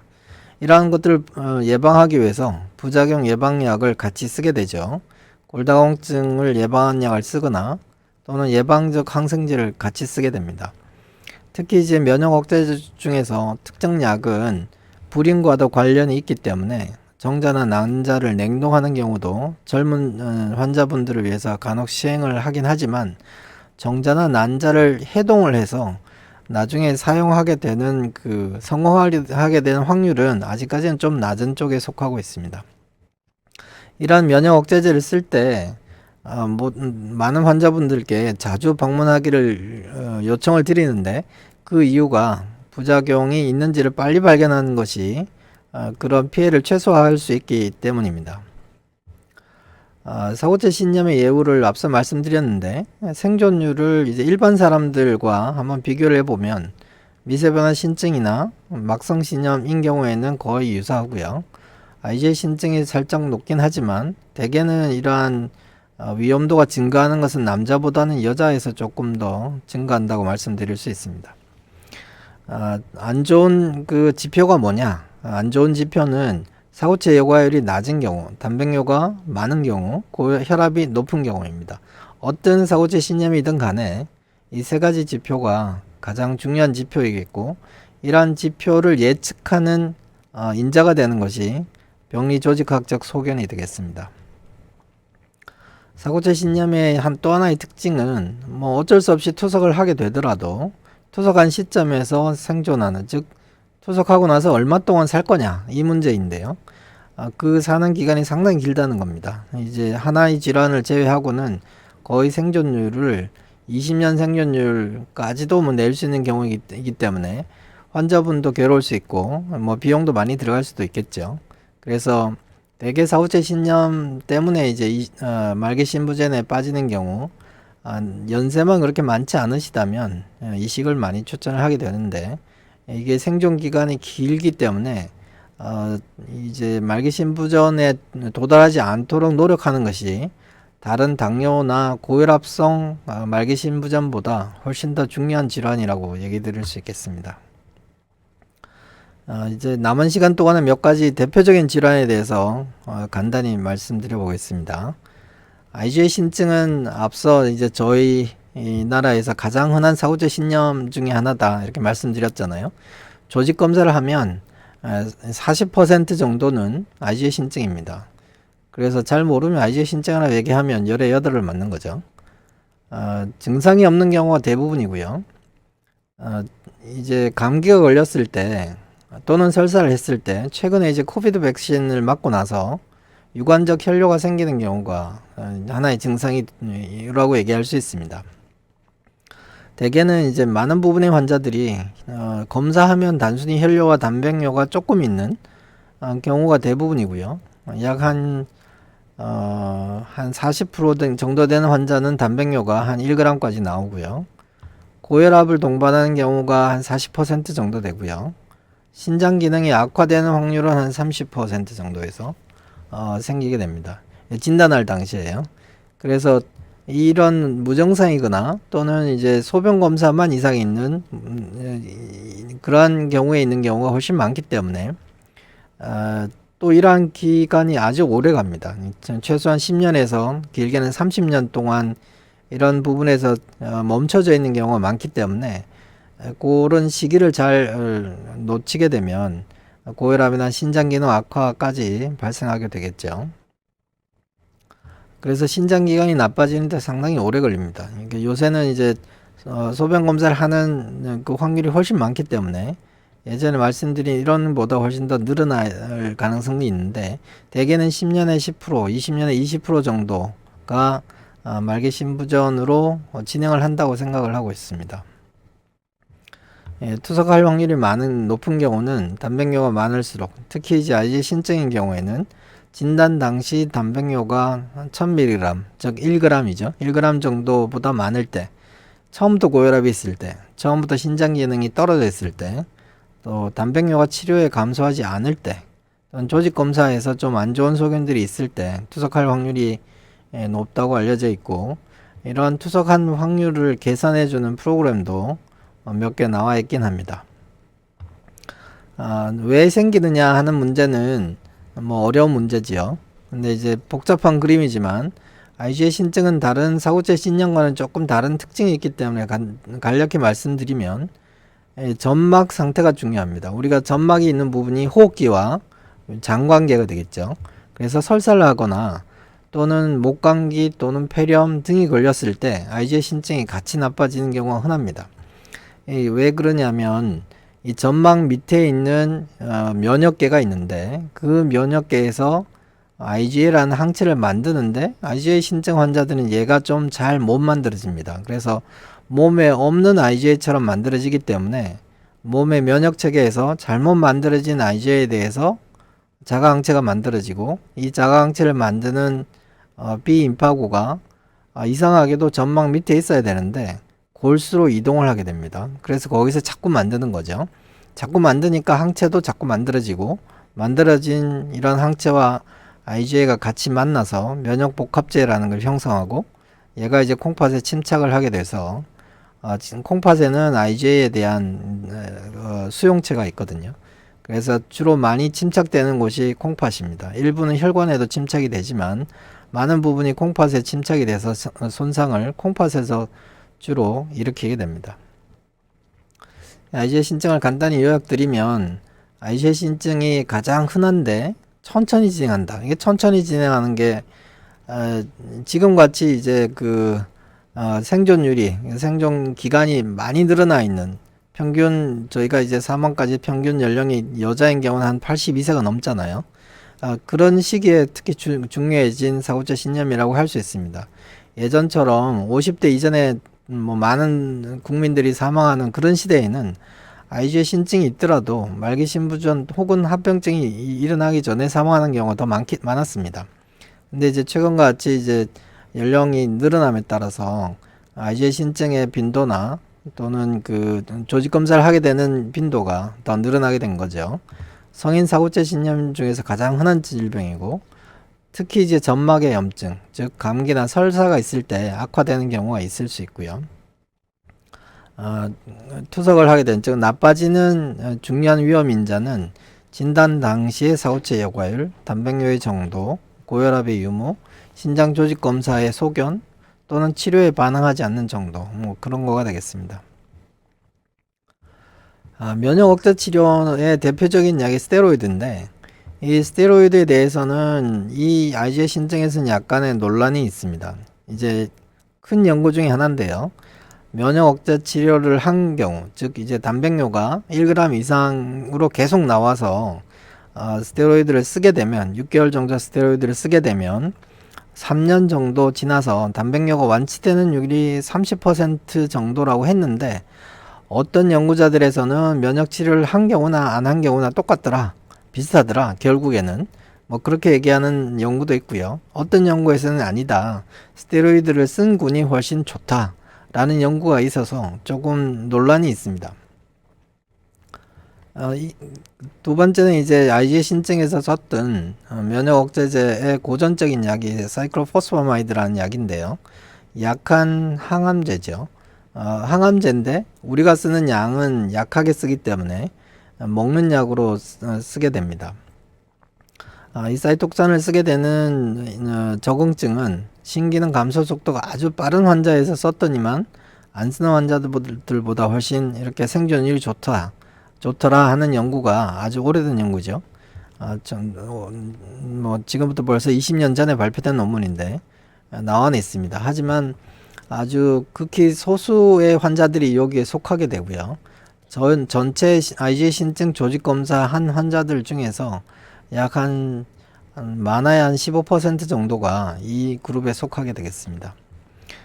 이런 그 사이톡산을 쓰게 되는 경우에는 단기간에 끝나지 않고 거의 연구한 결과에 의하면 2년 정도까지 약을 조금 변경해 가면서 쓰게 되었던 연구가 되겠습니다. 이러한 IgE 신증에서 면역 억제제의 문제점은 부작용이 제일 큰 문제점이겠죠. 대개 IgE 신증이 젊으신 분들이니까요. 두 번째는 치료하고 나서 재발하는 경우가 꽤 흔합니다. 세 번째는 IgE 신증에서 이런 약, 면역 억제제를 썼을 때 반응을 할지 안 할지 예측할 수 있는 인자가 좀 부족합니다. 저희가 이제 쓰게 되는 게 아까 단백뇨가 많은 경우 또는 신장 기능이 빨리 나빠지는 경우 두 가지가 아주 큰 적응증인데, 그 이외에 이제 그러한 경우를 하더라도 이런 스테로이드나 사이톡산이라는 약을 썼을 때 좋은 반응을 얻을 수 있을지를 예측하는 인자가 좀 부족한 게 큰 흠이고요. 또 하나는 IgE 신증이 아주 길게 10년, 20년, 뭐 30년 정도 이상 진행되는 가지고 있는 병이기 때문에 치료하고 재발하는 것을 또 어떻게 치료할지, 또 이제 면역 억제제를 쓸지에 대한 그러한 연구는 좀 부족한 상황입니다. 그래서 이제 최근 들어서 네페콘이라는 약이 이제 연구가 된 거는 한 10년이 거의 다 돼 가는데, 이 약은 스테로이드긴 한데요. 먹는 스테로이드가 아닙니다. 그러니까 전신 증상이 없는 거죠. 그래서 이제 훨씬 쓰기가 편하고 부작용도 적은 약입니다. 근데 이러한 약이 단백뇨나 그 콩팥 기능을 보존하는 데 효과가 있다는 삼성 연구가 아직도 진행 중이긴 한데, 미국에서는 FDA 승인을 받았습니다. 유럽에서는 FDA 승인을 받고 있고요. 우리나라에도 최근에 그 업체가 이 약을 이제 수입을 하는 것 같고요. 물론 우리나라 FDA 승인을 받아야 됩니다. 그래서 우리나라 FDA 승인을 받는 목표점을 한 24년으로 생각하고 있는데, 빨리 판매되면 한 25년 정도에 판매가 될 가능성이 있습니다. 요것이 이 약이 기존에 있는 스테로이드를 좀 사용량을 줄여줄 수 있는 약이 되지 않을까 예측이 되고요. 그 외에 이제 항보채 약물, 이 주사약도 있고 먹는 약들도 있는데, 많은 병원에서 2상이나 3상 연구를 하고 있습니다. 물론 저희 병원에서도 2상 연구 한 2개, 3상 연구 한 2가지가 진행을 되고 있는데, 항보채 약물들의 효과는 향후에 아직 한 3년에서 5년 정도 지나야지만 확실해지지 않을까 생각을 하고 있습니다. 그래서 IgE 신증에서 큰 문제는 아주 오랜 유병 기간을 가지고 서서히 진행하는 병인데, 빨리 진행하는 몇몇 그룹을 제외하고는 면역 억제제 치료를 어떻게 할까, 그 대상자를 어떻게 정할까가 아직은 좀 논란이 있는 질환이다 라고 말씀드릴 수 있겠습니다. 다음은 이제 미세변화 신증인데요. 미세변화 신증은 갑작스럽게 많이 붙습니다. 뭐 한 달 사이에 자기 몸무게에 10%가 붙는다. 그러면 열의 아홉은 뭐 미세변화 신증입니다. 이 병은 단백뇨가 심한 게 제일 큰 특징이고요. 잘 낫습니다. 저절로 좋아지기도 합니다. 근데 문제는 재발을 잘한다는 게 문제입니다. 이 병에서 치료약은 스테로이드만 쓰기만 해도 열의 아홉은 치료가 되고요. 그렇지만 그 중에 70%는 재발을 하는 것이 문제입니다. 그래서 이 병일 경우에 콩팥이 나빠지거나 또는 말기 신부전으로 진행하는 율이 거의 없기 때문에 스테로이드의 부작용을 어떻게 줄이느냐가 중요하고요. 그래서 최근 한 3년 동안 발표된 논문을 보면 스테로이드 양을 줄이고 다른 약제, 프로그랍, 사이클로스포린 또는 기타 약제인 리투크시맙 등을 써서 최소한으로 스테로이드를 쓰자 하는 것이 이 치료하는 것의 어떤 트렌드의 변화라고 얘기 드릴 수가 있겠습니다. 막성신염이라는 거는 어른에게 흔합니다. 55세 이상에게 주로 흔한데 이제 이 병의 한 10% 정도는 악성 종양하고 관계된 경우가 있습니다. 특히 이제 연세가 좀 어느 정도 있으신 분들에게서는 암과 연관돼서 같이 발병하는 경우가 있기 때문에 암 여부를 검진하는 것을 추천을 합니다. 특히 이제 55세 이상에서는요. 근데 이 병의 가장 큰 특징은 저절로 낫는다는 거죠. 3분의 1이 저절로 낫는 경우가 있습니다. 그래서 치료를 막성신염은 진단되는 즉시 이제 면역 억제제를 쓰지는 잘 않고요. 대개는 단백뇨를 줄이는 다른 약제를 먼저 쓰고 그래도 반응이 없거나 아니면 처음부터 너무 심한 단백뇨가 있거나 또는 단백뇨 때문에 생긴 합병증이 있다면 스테로이드와 다른 약제를 하나씩 골라서 두 가지 약제를 같이 쓰게 됩니다. 고전적인 아주 표준 치료는 스테로이드와 사이톡산이라는 약을 같이 쓰는 6개월 스케줄이 아주 고전적인 스케줄인데 사이톡산이라는 약이 앞서 말씀드린 부작용 더하기 암을 유발하는 약간의 부작용을 또 가지고 있기 때문에 다른 약제를 상황에 따라 선택하는 경우가 많고요. 최근에는 리투크시맙이 거의 표준 치료가 되었습니다. 이게 스테로이드를 쓰지 않는 거죠. 쓰지 않고 주사 약제를 쓰는 단독 치료를 하더라도 아주 심한 막성신염이 아닌 경우에는 표준 치료인 스테로이드와 사이톡산을 같이 쓴 경우하고 거의 유사하다라는 보고들이 꽤 나오고 있습니다. 다만 이제 우리나라에서는 이 막성신염의 리투크시맙이라는 약제가 보험이 안 된다는 게 좀 부담이 되겠죠. 사고체 경화증은 저희 나라 미국에서 좀 증가하는 추세이고 저희 나라는 거의 30년 전이나 20년 전이나 빈도가 비슷한데 치료하는 원칙은 미세변화 신증과 유사합니다. 근데 이제 완치율이 미세변화 신증보다는 좀 낮죠. 미세변화 신증은 약 90% 정도가 완치가 되는데 이 경우는 3분의 1에서 한 2분의 1이니까 좀 낮다. 그런 특징을 가지고 있습니다. 사고체 신염 자체는 증상이 모호한 경우가 많습니다. 그래서 이제 1년에 한 번 정도 소변 검사를 하는 걸 추천을 많이 드리는데요. 소변 검사와 혈장 크레아티닌, 즉 사고체 여과율 검사를 1년에 한 번 정도 해보는 게 어떨까. 그 위험인자를 가지고 있는 분은 이런 분들입니다. 연세가 있거나 또는 당뇨 고혈압이 있거나 가족 중에 콩팥이 나빴던 분이 있거나 또는 신장 수술을 했거나 또 옛날에 이제 신장 질환이 있어서 완치가 됐지만 되었더라도 그런 분들에서는 최소한 1년에 한 번 이상은 검사하는 걸 추천을 하죠. 단백뇨 양하고 사고체 여과율이 얼마나 이상이 있냐, 여기 하나 더 안다면 혈압이 어떤가, 이 세 가지 인자가 초기에 이제 예후를 결정하는데 아주 중요한 인자가 되겠습니다. 경증인 경우에는 보존적인 치료, 생활습관, 식사, 체중, 그리고 혈압 또는 혈압에 특정한 약물 또는 당뇨약에 특정한 약을 쓰는 것이 중요하고요. 확진을 위해서는 조직검사가 필요합니다. 조직검사를 한다는 것은 지금 흔히 쓰고 있는 일반적 치료로는 나빠질 것 같은 경우 또는 군대와 같이 특수한 상황에서 진단을 꼭 해야 되는 경우 이런 경우에 이제 조직검사를 하게 되겠죠. 대신 이제 조직 검사를 할 때는 면역 억제제를 쓰는 것을 염두에 두고 시행을 하는 경우가 많습니다. 면역 억제제는 대개는 뭐 조절이 안 되는 단백뇨이거나 또는 심한 빨리 나빠지는, 그렇지만 지금은 사후체 여과율이 어느 정도 유지되어 있는 그런 환자분들이 대상이 되겠고요. 그렇다 하더라도 동반 질환이 너무 나쁘거나, 즉 무슨 암이 있거나 아니면 뭐 결핵이 있거나 또는 만성 염증이 있거나 이런 분들에서는 시행이 안 되겠죠.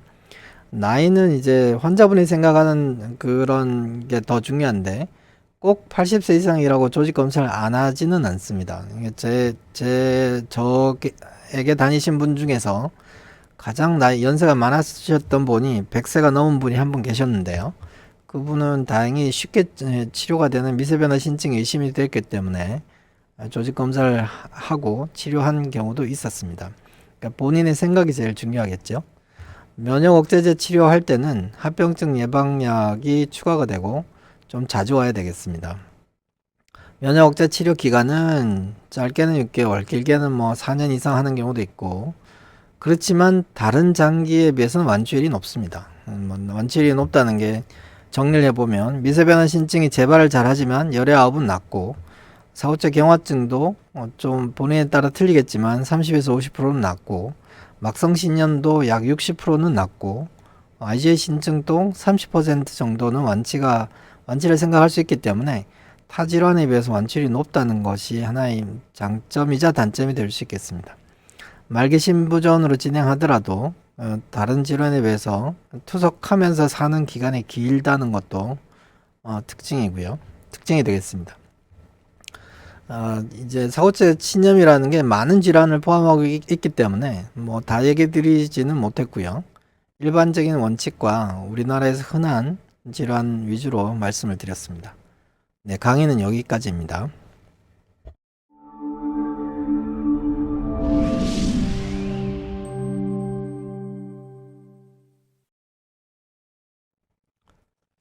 이식을 했을 때 이제 질병이 재발하는 것은 사고체 신염 종류에 따라서 좀 다릅니다. 가장 흔하게 재발하는 것이 사고체 경화증입니다. 사고체 경화증은 재발하면 혈장 교환술을 했을 때 비교적 반응이 좋다는 장점은 있는데 재발할 위험이 좀 크고요. 대부분의 질환이 재발할 수는 있습니다. 또 IgA 신증도 재발을 할 수 있는데, 대개 요새는 생체 이식은 이제 가족에서 이식을 하게 되죠.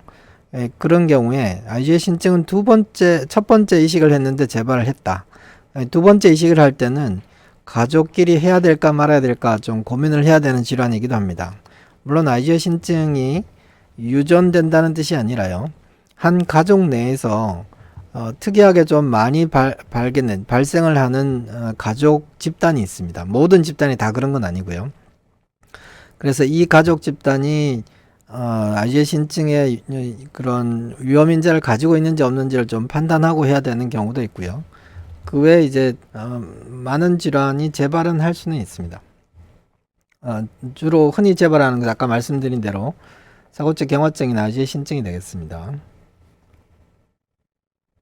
음식에 식사를 또 이게 많이 물어보시는데, 해로운 음식이 뭔가라고 여쭤봤을 때 아주 증명이 잘 된 건 아까 말씀드린 소금, 그 다음에 체중입니다. 그리고 고단백식이를 하는 것, 이렇게 세 개로 요약할 수 있고요.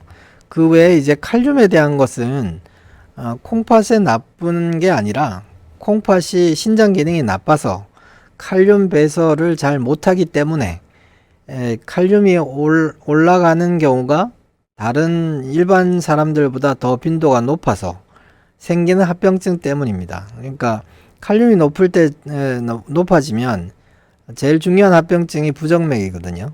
부정맥은 심장 박동이 이상해진다는 얘기죠. 아주 심한 경우에는 심장이 먹게 됩니다. 심장이 먹으면 사망하게 되죠. 그래서 이제 칼륨이 높아지는 경우에는 응급실을 찾게 되는 경우가 많습니다. 그래서 이제 칼륨에 대해서 신경을 많이 쓰시는데, 칼륨 자체가 이제 문제가 되는 경우는 사고체 여과율이 적어도 30보다 낮을 때, 당뇨가 있으신 분들에서 일부 이긴 한데 저희가 쓰는 약이 있지 않습니까? 그 라스 이니비터나 ARB라는 고혈압 약제 자체가 칼륨을 높이는 영향 그 기전을 가지고 있기 때문에 그런 약제를 가지고 있을 때는 칼륨이 많이 들어있는 음식을 피하는 것을 추천을 합니다. 그렇지만 이것도 일반적이지 않고요. 그 매번 올 때마다 검사를 하시잖아요. 거기서 이제 칼륨이 높은 경우에만 피하면 되겠습니다. 그래서 이제 그냥 아주 일반적으로 얘기를 할 때는 저염식하고 체중을 잘 조절하는 것, 그 두 개가 가장 중요하겠습니다. 미세변화 신증에서 여드름 부작용이 부담되는데 스테로이드 말고 다른 치료가 있나요? 라고 질문을 하셨는데 미세변화 신증이 이제 작년 재작년에 나온 논문에서 스테로이드 없는 치료가 가능은 합니다. 그게 이제 타크롤리무스나 사이클로스포린이라는 그 CNI라는 약제인데요. 그 약제를 썼을 때 물론 스테로이드보다 조금 완치율이 좀 낮긴 합니다. 그걸 한번 시도는 해볼 수는 있는데 그런 CNI라는 그 약제 자체도 어떤 부작용이 있을 수 있죠. 그래서 이제 본인이 좀 더 선호하는 약제가 어떤지 의사하고 상의할 필요가 있을 것 같고요. 그 소아인 경우에는 리투크시맙이라는 약이 스테로이드에 듣지 않을 때 쓸 수 있는 약으로 추천을 하고 있습니다. 그 약은 아까 말씀드린 대로 뭐 보험이 안 되고 약가가 비싸고 하는 문제가 좀 있죠. 근데 어른에서는 아직 그런 연구가 진행 중이라서 모든 환자를 대상으로 할 수는 없는데 재발을 많이 하는 어른인 경우에 스테로이드 없이 리톡신맙으로 효과가 있을지 시도는 해볼 수는 있겠습니다. 다만 이제 연구 결과가 아직 나오지 않았던 점, 그거는 이제 말씀드릴 수 있겠습니다. 고단백 시기에서 프로테인 쉐이크 같은 거가 괜찮냐고 질문이 있었는데요. 프로테인 쉐이크라는 게 결국 단백질이죠. 그러니까 단백질을 많이 먹어서 근육을 키우기 위한 게 목적이기 때문에 단백뇨가 나오는 또는 신장 기능이 떨어져 있는 환자에서는 프로테인 쉐이크는 피하라고 얘기하고 있습니다. 탈모약이 신장에 좋지 않은 영향이 있나요? 탈모약은 대개는 문제 없습니다. 탈모약 중에서 이제 흔히 바르는 약은 미녹시딜이라는 약이 많은데 또는 이제 전립선 약으로 쓰는 약이 있죠. 그 두 가지 약은 적어도 콩팥하고는 크게 문제는 없습니다. 조직 검사해서 이제 문제가 되거나 또는 치료가 달라지는 면이 있나 이렇게 질문을 주셨는데요. 조직 검사에서 이제 세 가지 정도 목적이 있습니다. 하나는 정확하게 진단을 하려는 게 목적이고요. 두 번째는 조직 검사를 해서 면역 억제제를 쓸까 말까 하는 것이 목적이고요. 세 번째는 이제 좀 특수한 경우이긴 하지만 저희 나라인 경우에는 진단명을 요구하는 경우가 가끔 있죠. 특히 이제 군대가 그런데 한 세 가지 목적이 있긴 합니다. 조직 검사를 해서 출혈이 나는 경우는 저희 병원에서 조사를 해보면 1000명 하면 한 10명 정도, 그러니까 7명에서 한 10명 정도가 출혈이 있습니다. 그러니까 좀 많이 보면 한 1%고 적게 보면 0.7% 정도 되거든요. 그래서 조직 검사했을 때 위험도는 그러니까 제가 조직 검사를 할 때보다는 한 30년 전보다는 위험도도 많이 떨어지긴 했고요. 치료가 달라지는 거는 그 진단명이 뭔가에 따라서, 두 번째는 조직 소견에서 염증이 얼마나 있느냐에 따라서 좀 달라질 수 있습니다. 다음 질문은 단백뇨도 없고 혈뇨도 없지만 사구체 여과율이 66.3이다 라고 했을 때 그 칼륨 수치도 4.1이다. 이런 경우는 단백뇨 혈뇨가 없는 3기 또는 2 정도의 그 만성 콩팥병인데요. 이런 경우는 사실은 일반적인 그 식이나 체중 조절이 가장 중요합니다. 또 하나 중요한 것은 약입니다. 약. 콩팥에 해가 되는 약이, 대표적인 약이 있죠. 저희가 이게 감기약에 많이 포함되어 있는 소염 진통제, 우리 관절염 환자분들이 드시는, 또는 감기약에도 그냥 자기도 모르게 포함되는 그런 약들이고요. 두 번째는 이제 성분을 잘 모르는데 사람들이 좋다고 건강식품이다라고 주는 것들 중에서 일부.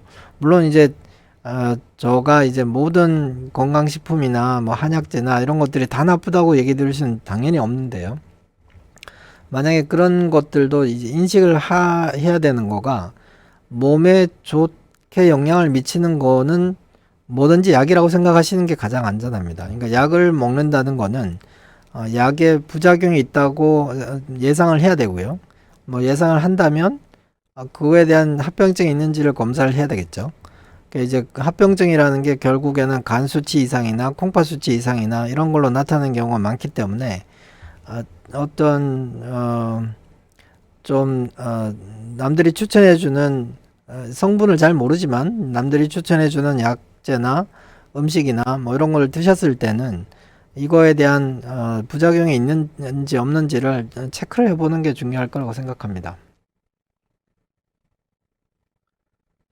사고체 신념이 있으신데 1월부터 요당이 많이 생기고 붓는다.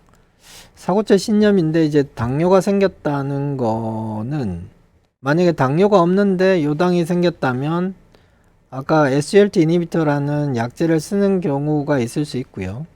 두 번째는 당뇨가 합병될 수도 있죠. 당뇨 합병되는 경우에 제일 큰 게 이제 스테로이드라는 약과 타크롤리무스나 사이클로스포린이라는 약을 쓰는 경우인데, 약의 부작용일 수도 있고 있는 경우가 아마 가장 의심이 되고요. 두 번째는 당뇨가 원래 있었는데 몰랐을 가능성도 없지 않아 있겠죠. IgA 신증인데 신장 조직 검사를 한 지 33년이 되었고 낭종이 있고 사고체 여과율은 59고 스타틴은 복용 중이지만 약은 쓰고 있지 않다. 근데 이제 IgA 신증인데 33년 되었는데 아까 말씀드린 혈압약이나 단백뇨를 줄이는 약을 쓰지 않고 있다면 단백뇨가 많지는 않을 거라고 예상은 되고요. 그게 만약에 500mg 또는 뭐 의사에 따라서는 1g 정도를 기준으로 하는데 500mg에서 1g 이상의 단백뇨가 나온다면 약제를 사용하는 걸 대개는 추천을 드리고요. 만약에 그보다 적게 나온다면 본인의 선택입니다. 환자분이 만약에 약을 먹는 걸 좋아하고 안심이 되신다면 약제를 쓸 수 있고요. 아니면 크게 변화 없는 경우는 추정만 할 수도 있긴 합니다. 코로나 백신은 좀 문제인데요.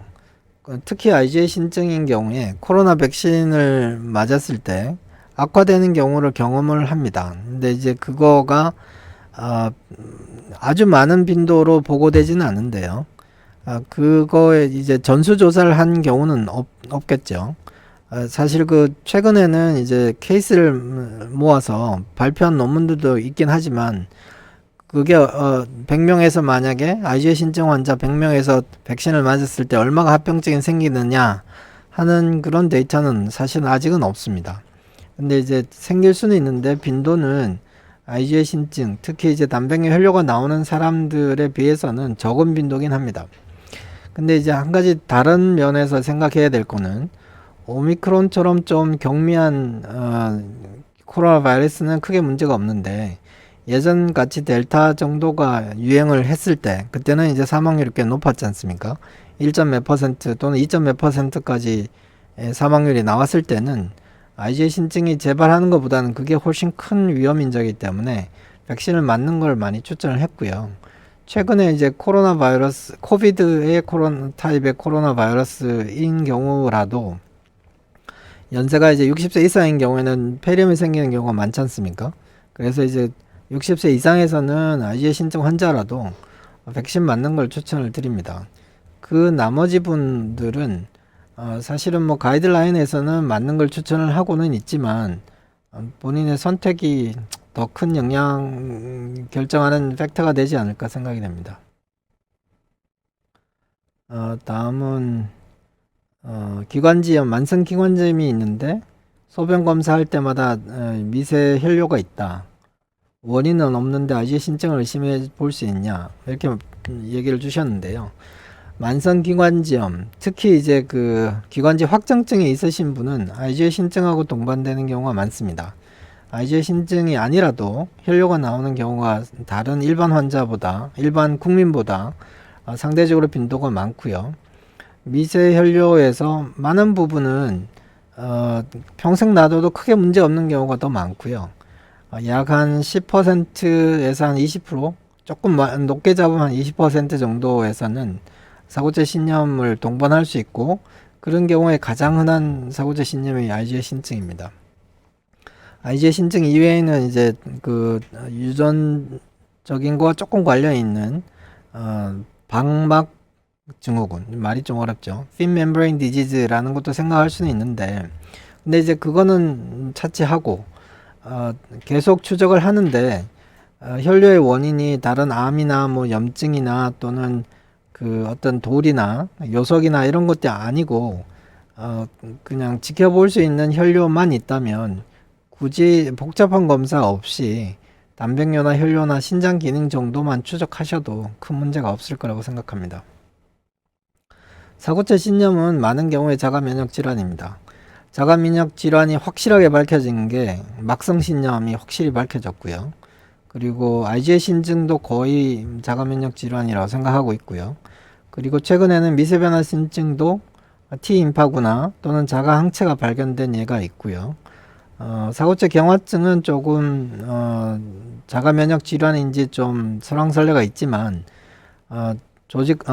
신장 이식을 하고 난 다음에 재발한 사고체 경화증이 그 혈장 교환술에 잘 반응을 하는 거 보면 거기도 역시 이제 자가 면역이 아주 큰 부분을 차지한다고 생각하고 있고요. 막증식성 신염은 거의 다가 자가 면역 질환입니다. 그래서 2차성 사고체 신염은 뭐 그 병의 특성에, 전신 질환의 특성에 따라가지만 그것도 많은 부분에서 자가 면역 질환입니다. 그래서 사고체 신염이라고 얘기했을 때 당뇨가 아니라면 1차성 사고체 질환이나 전신 질환과 관련되어 있는 경우 한 90% 이상은 자가 면역 질환이라고 생각할 수 있습니다. 오른쪽 콩팥이 오그라질 정도로 망가졌는데 통풍약 치료를 하고 있다. 해가 가지 않느냐. 이제 한쪽 콩팥만 크기가 작아져 있다면 그 콩팥에 아주 특이적인 뭔가가 있었던 거죠. 우선은 태어날 때부터 잘 못 태어났을 가능성도 있습니다. 그러니까 한쪽 콩팥이 잘 크지 않은 경우도 있고요. 두 번째는 한쪽 혈관이 나쁠 수도 있죠. 또는 한쪽에만 돌이 있어서 콩팥이 나빠진 경우도 있고요. 한쪽 콩팥에서만 소변이 역류가 생겨서 어릴 때부터 나빠졌을 수도 있습니다. 또는 뭐 다쳐서 그럴 수도 있고요.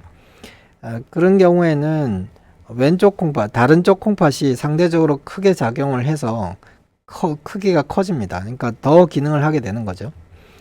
그런 경우라도 이제 한 30년 정도 지났을 때 남들보다 이제 콩팥이 나빠질 가능성이 조금은 더 높긴 합니다.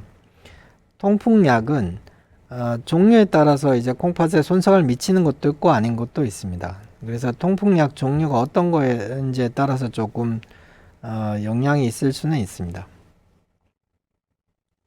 원인 미상으로 1+ 정도 단백뇨 혈뇨가 수년 전부터 있고, 그러니까 고단백식이 아니라 저단백식이겠죠. 체중 관리를 진행했다면 증상이 없어지는 사례가 있나요? 없어지는 사례가 있습니다. 그러니까 지금 이제 다른 증상이 하나도 없고 혈뇨나 고혈압이나 뭐 부종이나 뭐 이런 증상이 없으면서 단백뇨 혈뇨만 소량이 있다는 경우에 그걸 이제 아까 무증상 요이상 이렇게 말씀을 드렸잖아요. 그런 경우는 약을 쓰는 경우보다 이런 일반적인 식이나 체중 조절을 하고 지켜보는 경우가 더 많은데 없어지는 경우는 당연히 있습니다.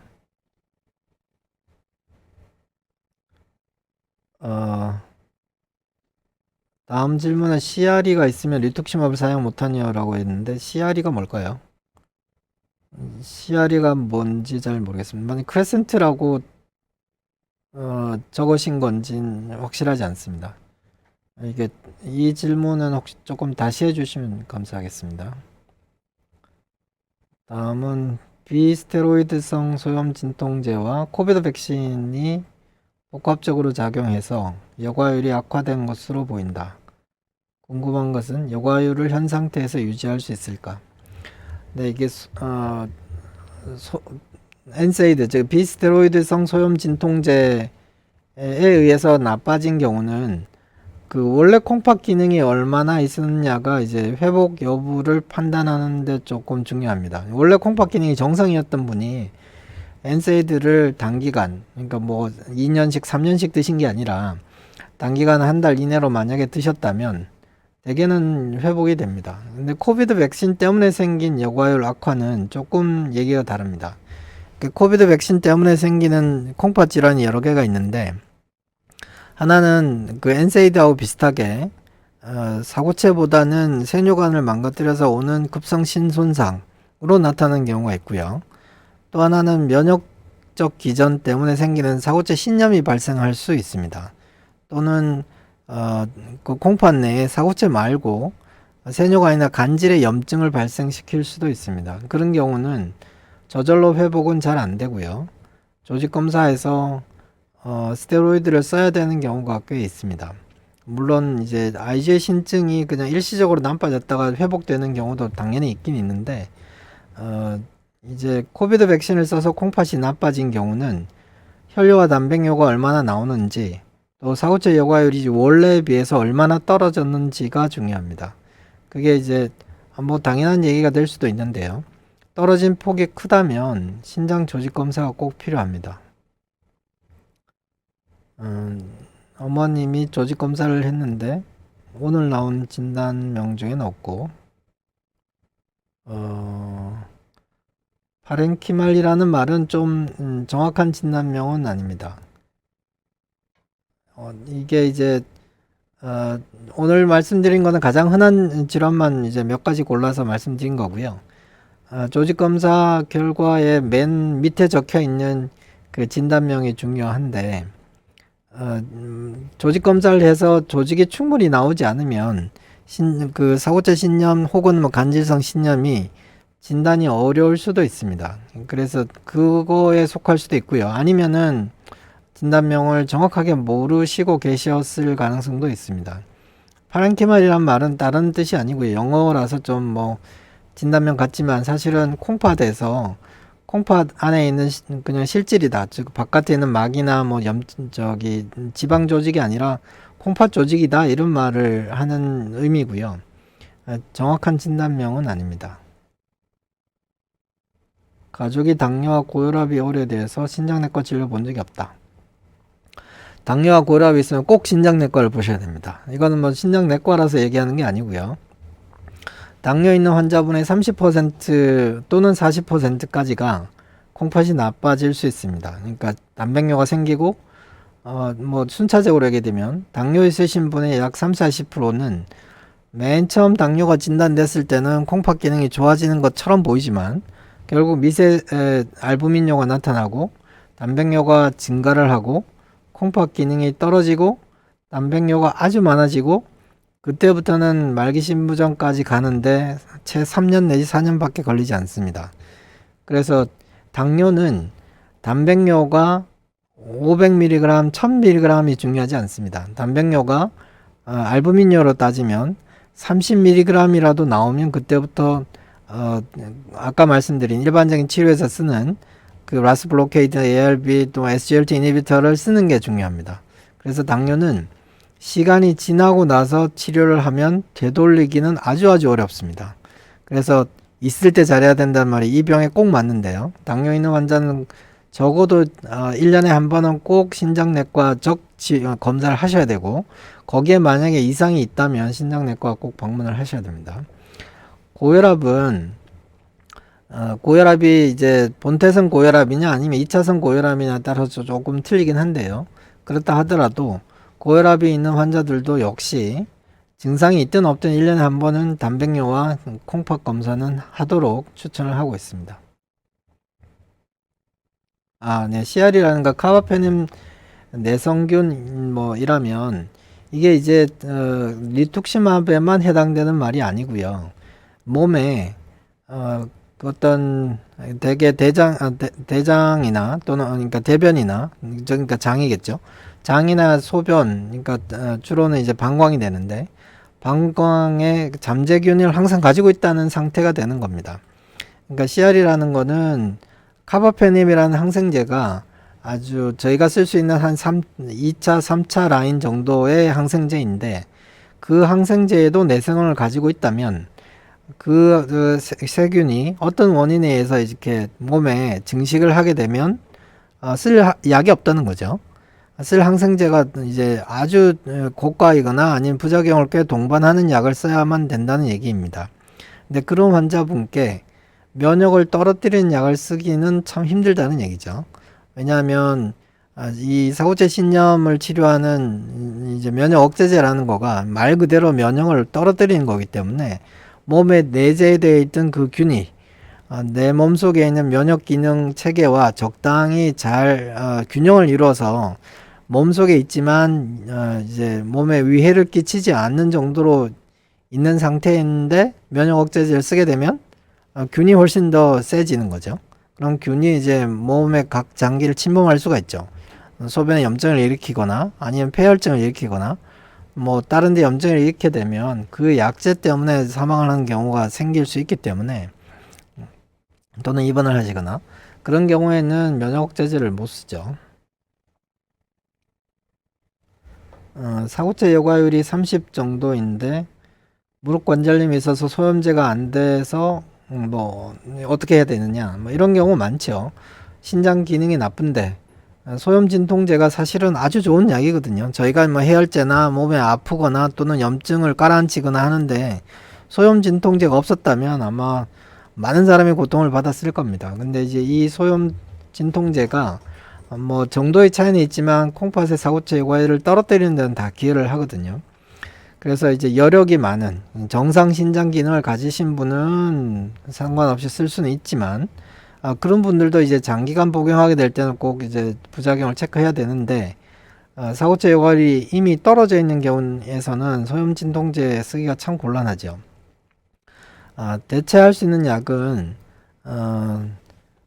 소염 진통제가 아닌 진통제가 있죠. 대개는 마약성 진통제죠. 또는 마약성 반 정도 마약성 진통제도 있습니다. 뭐 그런 약을 쓰시거나 아니면은 직접 관절에 뭐 스테로이드 주사를 하거나 또는 뭐 허리라면 또는 척추라면 신경을 블록시키는 마취제를 주사를 하거나 하는 걸로 좀 대체를 할 수는 있습니다. 근데 이제 무릎이면 그런 약들이 아주 효과가 오래 가지 않거든요. 그래서 이제 마약성 진통제를 쓰고 견딜 수 있으면 다행인데 할 수 없다면 차라리 수술하는 걸 권할 수는 있습니다.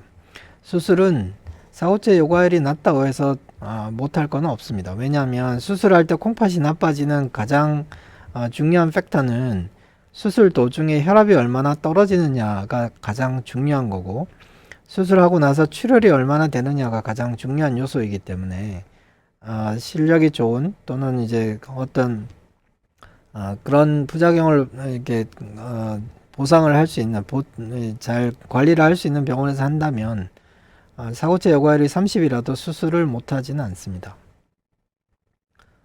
단백뇨보다는 당뇨가 좀 더 치료하기 어려운 것인가? 이제 당뇨가 있으면서 아마 콩팥이 나쁜 경우를 얘기하는 거라고 생각이 됩니다. 이제 사고체 신염 때문에 생기는 단백뇨 혈뇨, 그러니까 단백뇨 혈뇨는 공통적인 거죠. 그건 하나의 현상이고 원인이 이제 당뇨 때문에 생긴 병이냐 아니면은 비당뇨, 즉 이제 사고체 신염이나 뭐 그런 질환 때문에 생긴 건가를 비교를 드리면 아주 연구가 잘 되어 있습니다. 당뇨가 있더라도 사고체 신염이 생길 수 있죠. 당뇨가 있으면서 당뇨 때문에 나빠진 콩팥을 가지고 있는 사람도 있죠. 또는 두 개가 섞여 있을 수도 있습니다. 그렇게 세 군을 이렇게 추적을 해보면 당뇨 때문에 나빠진 콩팥병이 가장 예후가 좋지 않습니다. 그래서 아까 말씀드린 대로 당뇨 때문에 콩팥이 나빠졌다고 생각이 되면 뭐 단백뇨 500, 1000이 아니고 또 사고체 여과율 뭐 60 미만이 아니고 처음부터 이제 당뇨 조절, 뭐 체중 조절 또는 아까 말씀드린 그런 약제를 아주 초기부터 적극적으로 써야 된다는 것이 중요하고 당뇨 때문에 나빠진 콩팥이 사고체 여과율이 30이다. 단백뇨가 뭐 1000, 2000 나온다. 그러면은 회복되지는 않습니다. 그런 경우에는 최대한 유지하는 것이 목표고요. 그분의 연세가 젊다면 대개는 투석을 하게 될 가능성이 많습니다. 그래서 당뇨는 누차 말씀드리지만 단백뇨가 눈에 조금이라도 보인다. 그러면 처음부터 적극적인 치료가 필요하다. 거기에는 뭐 혈당 치료, 뭐 몸무게 조절 또는 말씀드린 그런 약제들을 사용하는 것, 그게 아주 중요하겠죠.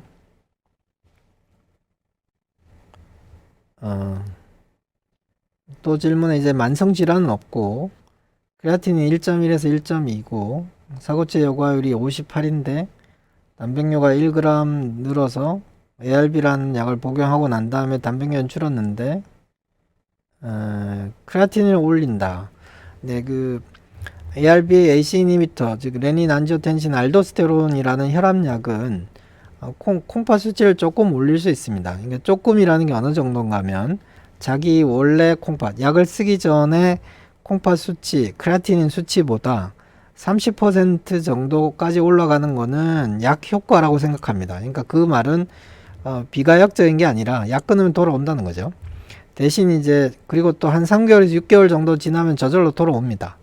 근데 그게 아니고 AC나 ARB라는 약을 썼을 때 지속적으로 계속 콩파 수치, 즉 크레아틴 수치가 올라간다.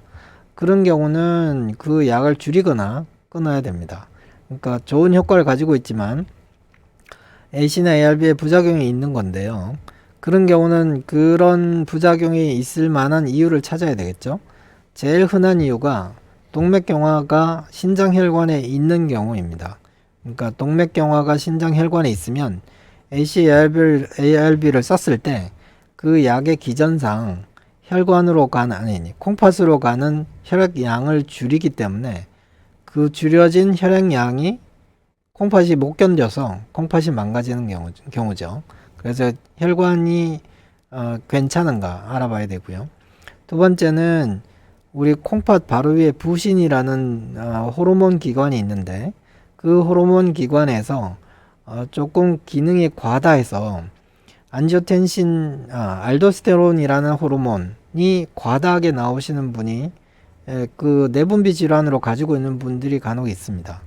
그런 경우에 이런 약제를 썼을 때 그 호르몬을 과다 분비하는 질환이 오래되면 오래될수록 AC나 ARB를 썼을 때 콩팥이 나빠지는 경우가 간혹 있습니다. 그래서 요약을 하면 AC 이니비터나 ARB를 써서 콩팥 수치가 자기 원래 베이스보다 30% 이상 증가한 게 계속 지속되거나 혹은 더 이제 크레아틴이 나빠진다면 양을 줄이거나 중단을 하고 그게 발생할 수 있는 원인 질환, 혈관 문제이거나 내분비 질환이 있는지 찾아야 되고 또 그때 이제 콩팥을 나쁘게 할 수 있는 다른 약제, 대표적인 게 이제 NSAID입니다.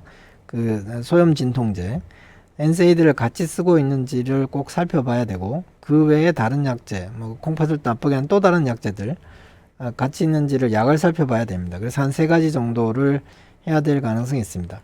대부분 30% 이내에서 크레아틴이 조금 올라가는 거는 기다리거나 또는 약을 끊으면 금방 돌아오는 경우가 대부분이기 때문에 크게 걱정하지 않습니다. 조직 검사할 때 한쪽에서 하는데 진단이 안 될 수도 있느냐? 대개는 사고체 신염은 양쪽 콩팥을 동시에 침범하는 질환이라고 생각합니다. 그렇기 때문에 그래서 자가 면역 질환이 한쪽 콩팥에만 생기지는 않거든요. 그 병태 생리상. 그래서 한쪽에만 조직 검사하는 게 아주 유일한 거죠. 양쪽을 조직 검사하는 경우는 없습니다. 사고체 여과율 36.7이고 크레아틴 1.8이면 증상이 어느 정도냐? 콩팥이 나쁜 것 때문에 증상이 생기는 거는 사고체 여과율 15 미만 정도 돼야지 생기는 경우가 대부분입니다. 그러니까 콩팥이 나빴기 때문에 생기는 증상은 사실은 검사를 하지 않으면 잘 모릅니다. 그럼 콩팥 질환을 뭐하러 치료하나 이렇게 생각할 수도 있죠. 근데 콩팥이 나쁘면 콩팥 때문에 생기는 합병증이 이제 수치상으로 나타나죠. 콜레스테롤 올라가거나 당이 나빠지거나 당이 떨어지거나 또는 이제 뼈 수치가 나빠지거나 빈혈이 생기거나 이런 것들도 있는데 가장 중요한 것은 나중에 투석을 하게 된다는 거가 있고요. 두 번째는 심장병이 나빠진다는 겁니다. 그러니까 콩팥이 나쁜데 심장병이 나빠져? 라고 생각하실지 모르는데 콩팥하고 심장은 아주 밀접한 관계가 있습니다. 콩팥이 나빠지면 심장이 나빠지고 심장이 나빠지면 콩팥이 나빠집니다.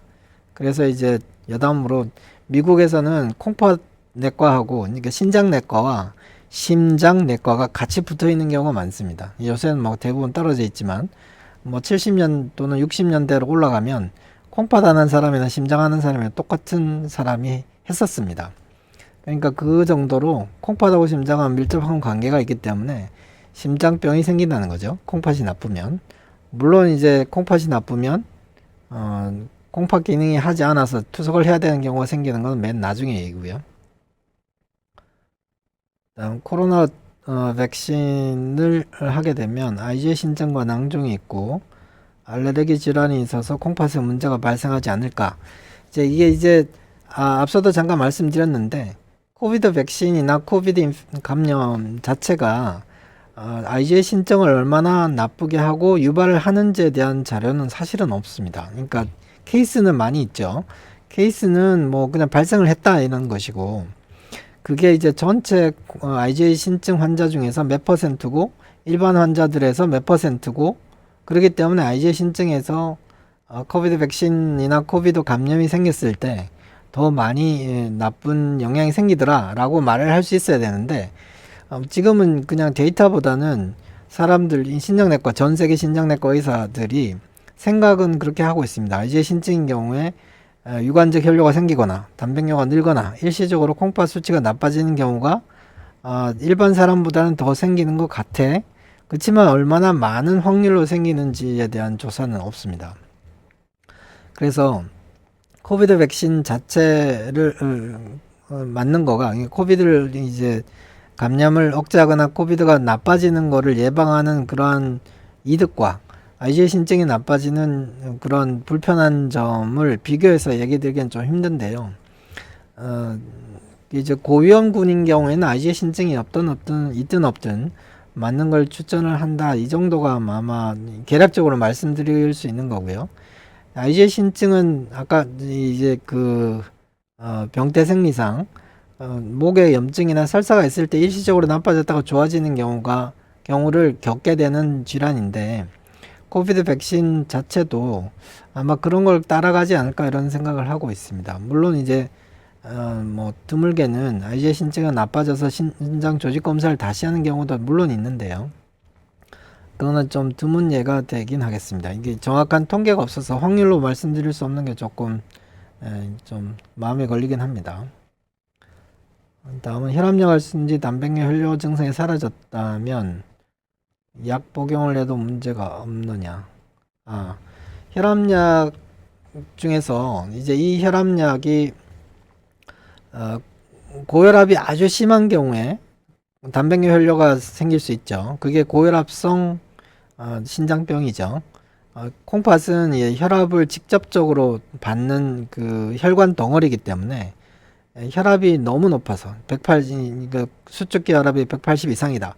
그게 계속 지속된다. 뭐 그런 경우에는 혈압을 조절해 주는 것 자체만으로 콩팥 질환이 좋아집니다. 두 번째는 이제 그거가 아니고 혈압이 콩팥 질환을 나쁘게 하는 것 더하기 사고체 신염이 있었다. 뭐 그런 경우에는 혈압약을 쓰고 그 중에서도 라스 이니비터를 써야 된다고 말씀을 드렸잖아요. 그래서 콩팥이 좋아졌다면 대개는 중단을 했을 때 혈뇨 단백뇨가 다시 생기는 경우가 훨씬 좀 많습니다. 그래서 줄여볼 수는 있는데요. 이제 이게 혈압이 어느 정도인가가 중요한데 또는 단백뇨가 얼마였던가가 중요한데요. 계속 쓰는 경우가 좀 더 많다고 생각할 수 있습니다. 물론 이건 확률의 문제입니다. 당뇨 고혈압이 없는데 소변에서 미세 단백뇨가 나온다. 우리나라에서는 이제 국민 건강 통계가 상당히 잘 되어 있는데요. 예전에는 뭐 한 2년에 한 번, 4년에 한 번, 최근에는 1년에 한 번씩 국민 영양조사라는 거를 전 국민 중에서 이제 무작위로 샘플을 해서 하고 있습니다. 그게 이제 매년 통계가 나오는데 미세 단백뇨, 즉 미세 알부민뇨가 나오는 성인에서 미세 알부민뇨가 나오는 경우가 10% 정도 되고요. 그것보다 더 많이 이제 진짜 단백뇨가 꽤 나오네라고 생각하는 경우가 1% 정도 됩니다. 미세 단백뇨는 한 한 네 가지 정도 의미가 있습니다. 하나는 너 나중에 콩팥이 나빠질 거야 이렇게 예측하는 인자고요. 두 번째는 너 나중에 심장이 나빠질 거야 예측하는 인자고요. 세 번째는 너 혈관이 좀 좋지 않네 라고 얘기하는 인자이고요. 너 나중에 딴 사람보다 일찍 죽을 수 있네 라고 예측할 수 있는 인자입니다. 뭐 이게 다 확률이죠. 그 확률이 10년 후가 될 수도 있고 20년 후가 될 수도 있는데, 미세 단백뇨가 나온다면 아까 말씀드린 사고체 신염이나 신장 염증의 전조 증상일 수도 있고, 또는 혈관의 문제가, 동맥경화가 있든 또는 심장 질환 때문에 혈관이 나쁘든 혈관 질환의 전조 증상일 수도 있고, 나중에 심장병이 생길 수 있는 전조 증상을 얘기해주는 인자일 수도 있습니다. 그럼 이걸 이제 줄이는 방법이 문제겠죠. 콩팥병이라면 좀 더 지켜볼 수는 있는데, 이제 혈관이나 콩팥을 건강하게 하는 일반적인 것, 그게 약을 쓰지 않아도 일반적인 것은 말씀드린 거입니다. 그러니까 아주 간단하죠. 간단하지 않죠. 소금을 줄이고 체중 빼고 그냥 건강 생활을 하면 됩니다. 일반적인 운동 열심히 하고, 운동 열심히 한다는 건 유산소 운동을 하루에 40분씩 일주일에 5번 이상 하고, 체중 관리하고 뭐 저염식을 하는 것. 근데 그렇게 하면 많은 경우에 없어집니다. 그래도 없어지지 않는다면 단백뇨나 콩팥 수치를 규칙적으로 추적하는 게 중요하겠죠.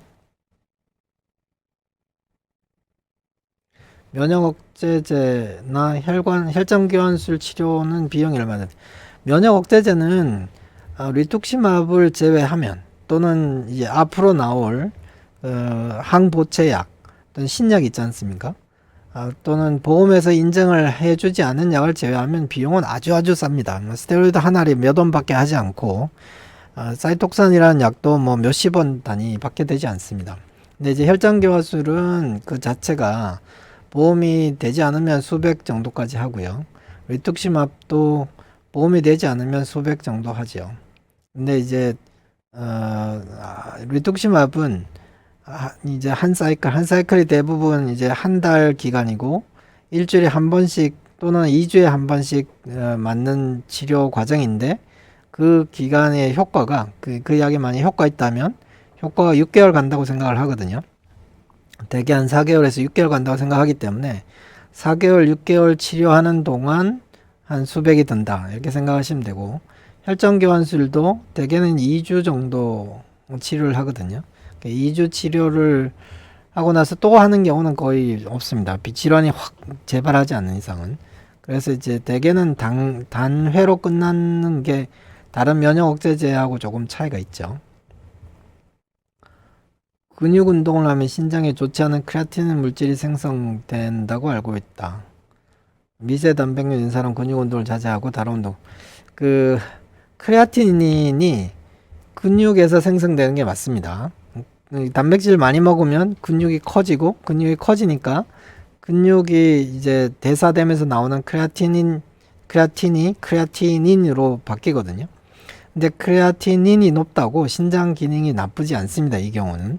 왜냐하면은 우리가 이제 크레아티닌을 사고체 여과율의 지표로 삼는 것은 걔가 측정하기 쉬워서 그러는 거지, 크레아티닌 자체가 콩팥을 나쁘게 하는 것은 아닙니다. 근데 그럼 왜 콩팥이 좋지 않으면은 근육을 키우지 말라고 하느냐? 그거는 이제 몸무게 자체 또는 근육의 그 대사 과정이 너무 활발해져서 노폐물이 더 많이 생겨서 신장에서 그 노폐물을 처리하는데 어려워지기 때문입니다. 그러니까 크레아티닌이 올라갔다고 해서 콩팥이 나빠지는 건 아닙니다. 이게 이제 이해가 좀 힘드실 수 있는데, 크레아티닌은 사구체 여과율의 지표지, 크레아티닌이 사구체 여과율을 나쁘게 하는 건 아닙니다. 이제 임상 연구를 해보면 이제 아주 근육질, 이것도 물론 약간의 논란은 있습니다만, 근육질에 아주 근육이 많으신 콩팥이 나쁘신 환자가 그렇지 않은 환자보다 콩팥 나빠지는 속도는 좀 빠릅니다. 근데 빠르다는 거는 크레아티닌 때문에 그런 게 아니고 근육에서 나오는, 근육이라는 게 단백질이잖아요.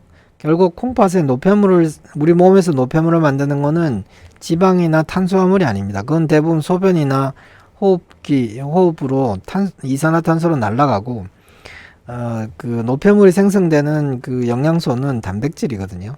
그래서 단백질 자체가 문제인 거지, 크레아티닌이 문제가 되지는 않습니다. 그래서 근데 신장 기능이 많이 나쁜 경우에는 근육을 이게 버디빌더처럼 키우는 거는 추천하지 않습니다. 근데 이제 어느 정도의 근육량이 있어야지 콩팥이 나빠지는 데 대한 거는 좀 연구마다 좀 틀리기 때문에, 적어도 이제 그냥 개괄적으로 얘기를 드리는 거는 근육을 보디빌더처럼 키우는 운동은 하지 말라. 두 번째는 단백질 보충제를 더 먹지는 말라. 이게 이제 개괄적으로 추천하는 말이 되겠습니다. 다음은 이제 ARB 복용하고 난 다음에 크레아틴 수치가 4개월째인데 오르지 않았다. ARB가 좋은 약이 맞는가? 신장 기능이 현재 수준에서 더 좋아질 수 있는 방법이 없나? ARB 복용하고 나서 한 4개월이 지났는데 콩팥 수치가 안정적이라면 그 약에 대한 부작용이 없는 거죠. 좋은 일이죠. 근데 이제 단백뇨가 내가 생각하는 적절한 수준 이하로 떨어지지 않았다면, 그 기준이 이제 0.5g, 그러니까 500mg일 수도 있고, 대개는 뭐 그렇게 목표를 잡는데요. 그 수준으로 떨어지지 않았다면 혈압하고는 상관없이 ARB 양을 더 늘릴 수는 있습니다. 늘려도 이제 신장 기능 수치, 크레아틴 수치가 괜찮다면 늘려서 복용해서 단백뇨의 양을 더 떨어뜨리는 거를 해볼 수 있고요. 그 다음에 더 추가할 수 있는 약은 말씀드린 SGLT 이니비터라는 게, 물론 당뇨가 아니시라면 보험이 되지는 않는데, SGLT 이니비터라는 약 자체가 보험이 되든 안 되든 약가가 아주 그렇게 차이가 많이 나지 않기 때문에 써볼 수 있고요. 뭐 그렇습니다. 그래서 이제 만성 콩팥병, 단백뇨를 줄이는 그런 아주 잘 밝혀진 약은 그 라스 이니비터인 ARB를 포함하는 라스 이니비터하고 SGLT 이니비터와, 그리고 이제 라스 이니비터를 못 쓸 때 이제 알닥톤이라는 알닥토리라는 약을 이제 추가할 수 있는, 뭐 그 정도가 잘 밝혀진 약이고요. 그 외에 이제 요산 낮추는 약이라든가 아니면은 몇 가지 다른 약들은 좀 보조적인 약이 있긴 합니다. 근데 그건 아직 데이터가 확실하지 않은 거죠. 78세인데 4차 코로나 백신을 접종해도 될까요? 1, 2, 3차에 괜찮았으면 4차는 이게 반복하는 건 상관없습니다. 대개는 이제 면역 기능이라는 게 1차 맞고 2차 맞을 때가 제일 큰 문제거든요.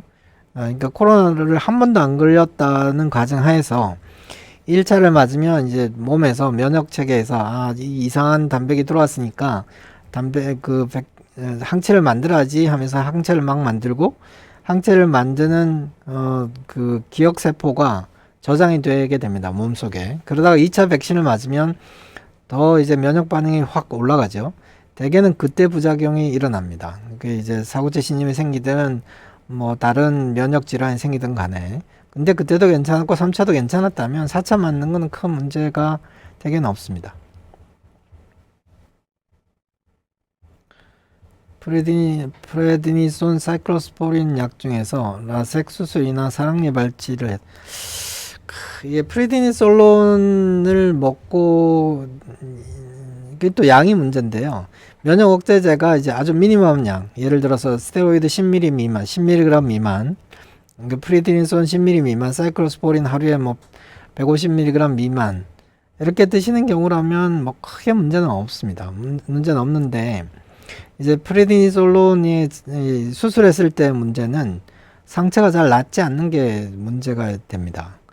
근데 이제 뭐 대개 10mg 미만이라면 대개는 문제는 없고요.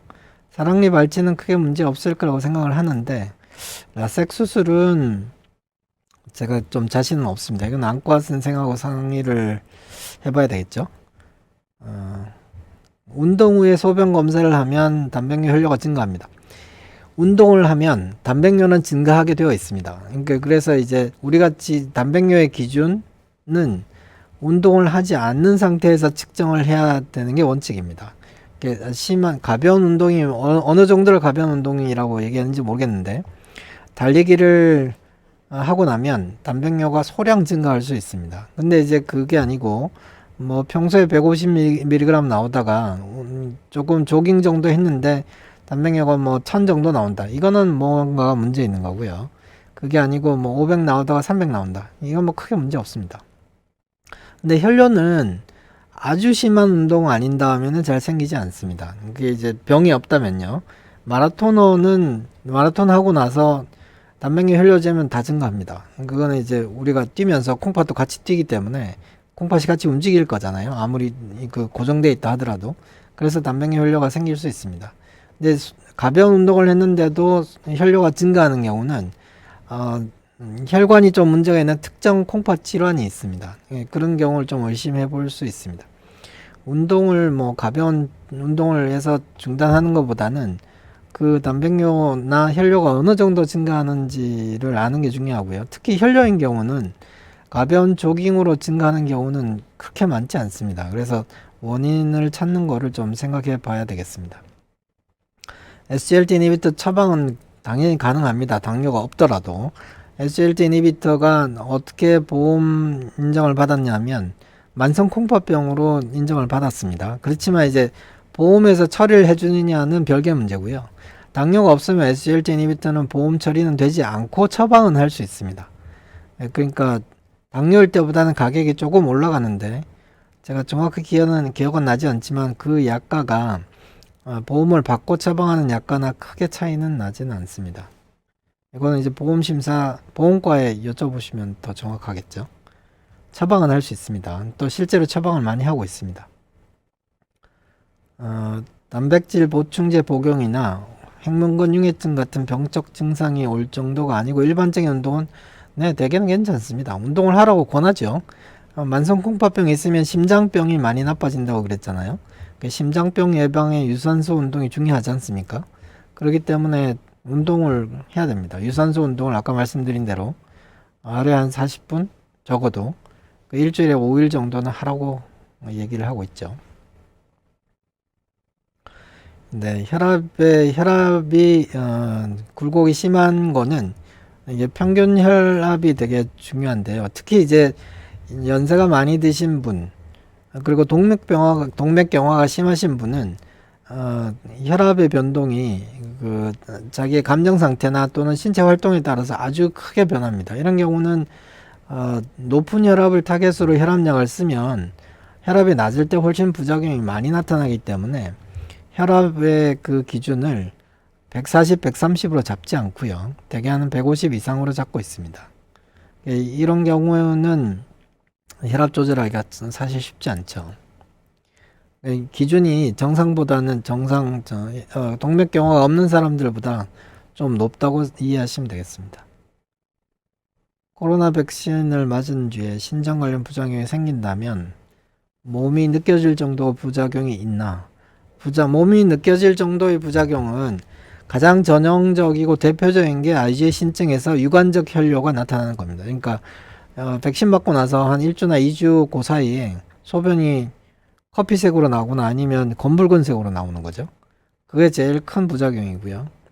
조금 더 이제 콩팥이 더 나빠지면 붓죠. 팔다리가 붙은 다리가 많이 붓죠.